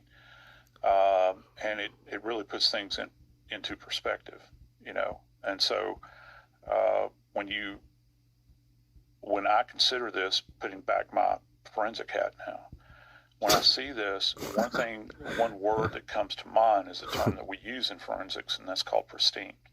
Pristine doesn't mean, in our context, perfect. Okay, it means in its natural occurring state. And early on, when this, I don't know, within 2 or 3 days, when I was first asked this question about the sheath or about the knife, I asked early on, was there sheath left behind? And lo and behold, a couple of days later, we found out that there was. Okay, we didn't really know what the status of it was, and I began to think, why would that sheath? Why would some person leave a sheath behind? Right. And I have a myriad of reasons why I think that occurred. Oh, but okay. The one thing that I can take away from this, going back to what you had said, it wasn't planted at all. Is contained in all those other spaces. Right. The sheath bears evidence of the fact that this is something that happened prior to, the unsheathing of the knife. Now, I know that seems rather obvious, but it's not like they went back, the perpetrator went back and put their hands on the sheath after the actual event. This is a one-off where you draw this thing and then you drop it, and you're in such a frenzy, and there's a number of reasons why this individual would have been in a frenzy, and you forget about it. You just leave it behind. And any of those kind of ancillary droplets that are on there, I think that probably arose in the heat of the moment. I mean, look, Anjanette, let's face it, this sheath... But it wasn't him. See, idiot, right? This guy, he's an idiot. Idiot. Do you see what he did there? Let me review. Now, remember, the knife sheath was found wedged under Matty Mogan's fucking leg, right? Supposedly. But listen to what this fucking moron just said. Right? This is Chris McDonough. This is not, or his fucking twin. Right? But listen what he says. He changes the argument. I know that seems rather obvious, but it's not like they went back, the perpetrator went back and put their hands on the sheath after the actual event. This is a one-off where you draw this thing. You draw this thing. And then you drop it. You drop it. And you're in such a frenzy. You're in a frenzy, baby. There's reasons why this individual would have been in a frenzy. And you forget about it. And you forget about it. Leave it behind. And you leave it behind. Like Colonel fucking Sanders. Bye-bye, KFC. Bye-bye. No, I didn't just drop it and leave it behind. I tucked it under Matty Mogan's leg. That's not just dropping it and leaving it behind, you fucking twat. You moron. That's not the same thing. This is a one-off where you draw this thing. You draw the sheath. Drop it. And you're in such a frenzy. You're in a frenzy. A number of reasons why this individual would have been in a frenzy. Which he doesn't name. And you forget about it. You just forget about it. You leave it behind. And any of those kind of ancillary droplets that are on there. Or the ancillary droplets, right. I think that probably arose in the heat of the moment. I mean, the heat of the moment. Let's face it. This sheath is immediately adjacent to this young woman who's been butchered. Okay. So it's not surprising. Okay, so that's not dropping it and leaving it behind. That is tucking it under her leg. Two different things. Where do they get these fucking people? I'll tell you what. Where do they come from? Oh my God. Fuck it. I'm just going to make up shit, guys. I'm just going to be like, you know what? I got 30 years experience in the FBI forensic crime lab. Come on. Put me on your show. And they probably put me on. Say, yeah. This is Master Nature 2112. He's had 30 years in the forensic FBI forensic division in Quantico, Virginia. Right? What do you make of this knife sheath there, Master Nature? Well, I learned this from Chris McDonough. I learned one very important lesson here. All you have to do is find a black glove at a crime scene. They give you a fucking medal and some like cinnamon raisin fucking bread. They say congratulations. They pat you on the head. And that's usually how it goes. And I never forgot. Hey, listen. Master Nature here. I've never forgotten that lesson. Okay, I love you, babies. I am the greatest of all time. Listen, all you have to do is find a black glove at a crime scene, and they're gonna give you a fucking medal, just like these fucking characters. What do you make of them apples? Yeah. Apple cinnamon, to be perfectly frank with you. Dame Anthus, you think I forgot your win? Fucking apple cinnamon. Fuck.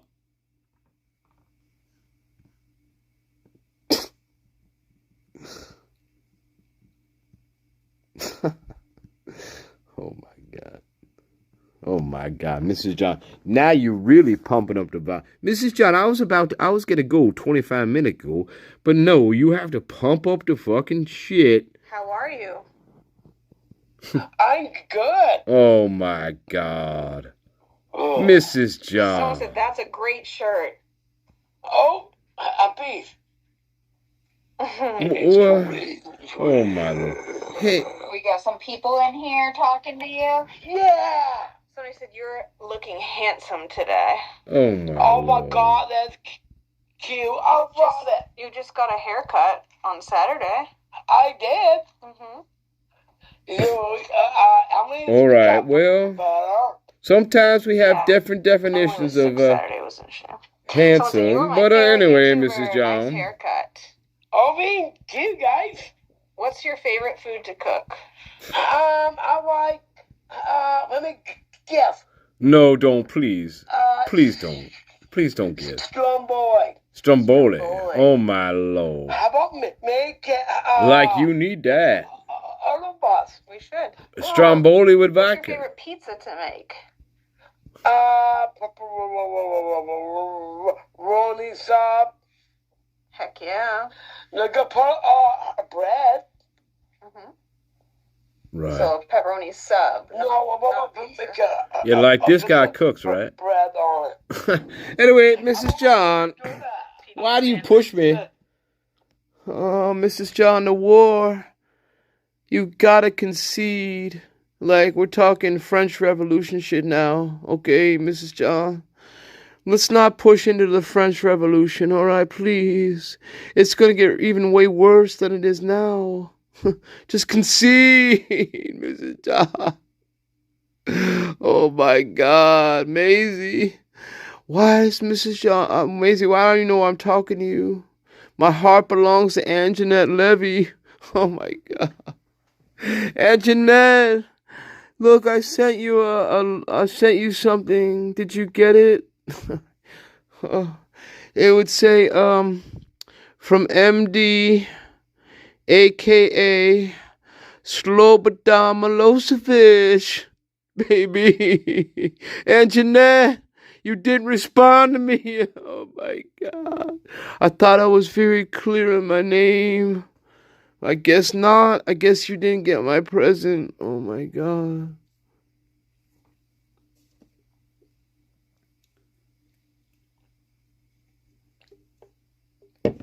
That's great. It's great. Real great. Real fucking great. Tyrone and Stanley, guess what they're doing? They're letting MD watch all kinds of fucking, like, political shit from, like, the 80s. So MD apparently has it in his head that he is the reincarnate of Slobodan Milosevic. Okay? Tyrone and fucking Stanley. I'm telling you. Oh my God. Nah, you can't be. Well, maybe. Well, maybe. But hey, you know, that's your fucking problem, Master Nature. That's your fucking problem. That ain't my problem. I can't get away from you. Believe me, I try. The smiley fucking prick of a fucking harp. Look, I tried to separate myself from you like 20 fucking years ago. But this fucking prick, no, he thinks it's fucking funny. Yeah, MD feels the same way about you. And well, I know Stanley wants to fucking... Well, Stanley wants to fucking put you in a barrel of molasses and let red fucking carpenter ants crawl up the fucking barrel and eat you fucking alive right in the molasses. But that's just Stanley. That ain't me. I don't want that to happen to you. Okay, Master Nature. But I know for a fact Stanley would definitely like to see that shit happen to you. So, well, if he can dig that. So, yeah. Well, yeah, sometimes you forget about the spirit guys, don't you? Sometimes they just take over the whole fucking show. And you have no idea what you're watching after a certain point. And you start to question your fucking sanity. Yeah. Yeah. Yeah. Well, that's about the size of it. Listen. Listen to me, okay? Listen. Listen. Don't hate me because I'm beautiful. Okay. Oh, please don't. Yeah, that's what I'm talking about. They let him watch these fucking 80s commercials. He thinks he's fucking Slobodan Milosevic, and he's fucking watching these goddamn 80s fucking hair commercials and shit. Fucking Tyrone. Master Nature. Oh my God. Oh my God. Yeah. Sorry, guys. Bear with me. We are the greatest, but sometimes you have to bear with me.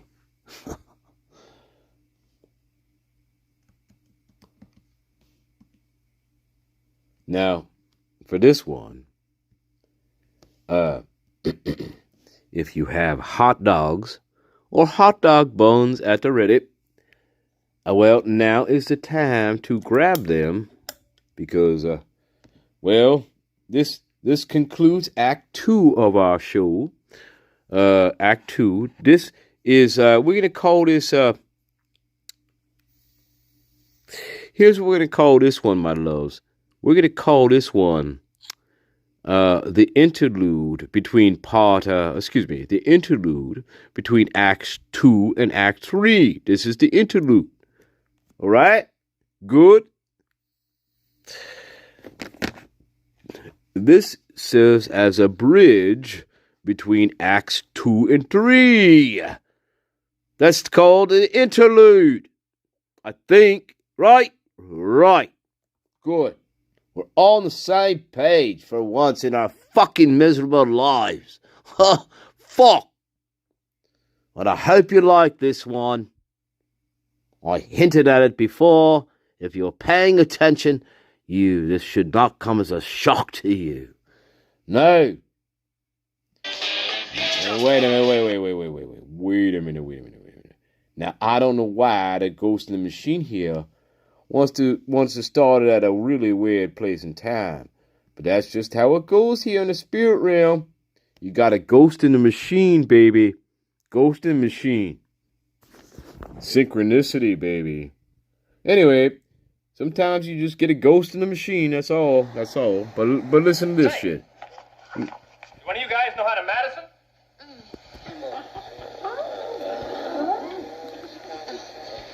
Please, let's get out of here. For God's sake, keep a grip on yourself, Janet. But it seems so unhealthy here. It's just a party, Janet. Well, I want to go. Well, we can't go anywhere till I get to a phone. Well, then ask the butler or someone. Just a moment, Janet. We don't want to interfere with their celebrations. This isn't the Junior Chamber of Commerce, Brad. They're probably foreigners with ways different than our own. They may do some more folk dancing. Hey, where's the I'm Bigfoot? wet and I'm just plain scared. Where's the Bigfoot? Nothing to worry about.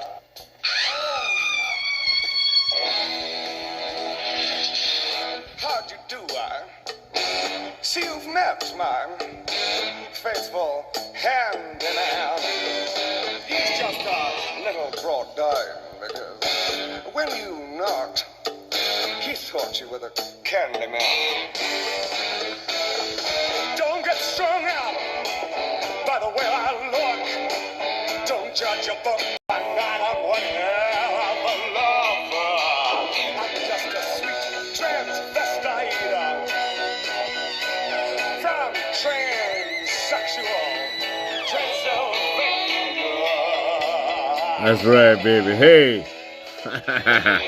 Show you a rhyme, maybe play you a sign. You look like you're both pretty groovy. Or if you want something visual that's not too abysmal, we could take in an old Steve Reeves movie. I'm glad we caught you. We'll just say where we are, then go back to the car. We don't want to be any worry. Well, you got caught with a flat. Well, how about that? Well, babies, don't you panic. By the light of the night, it'll all seem all right.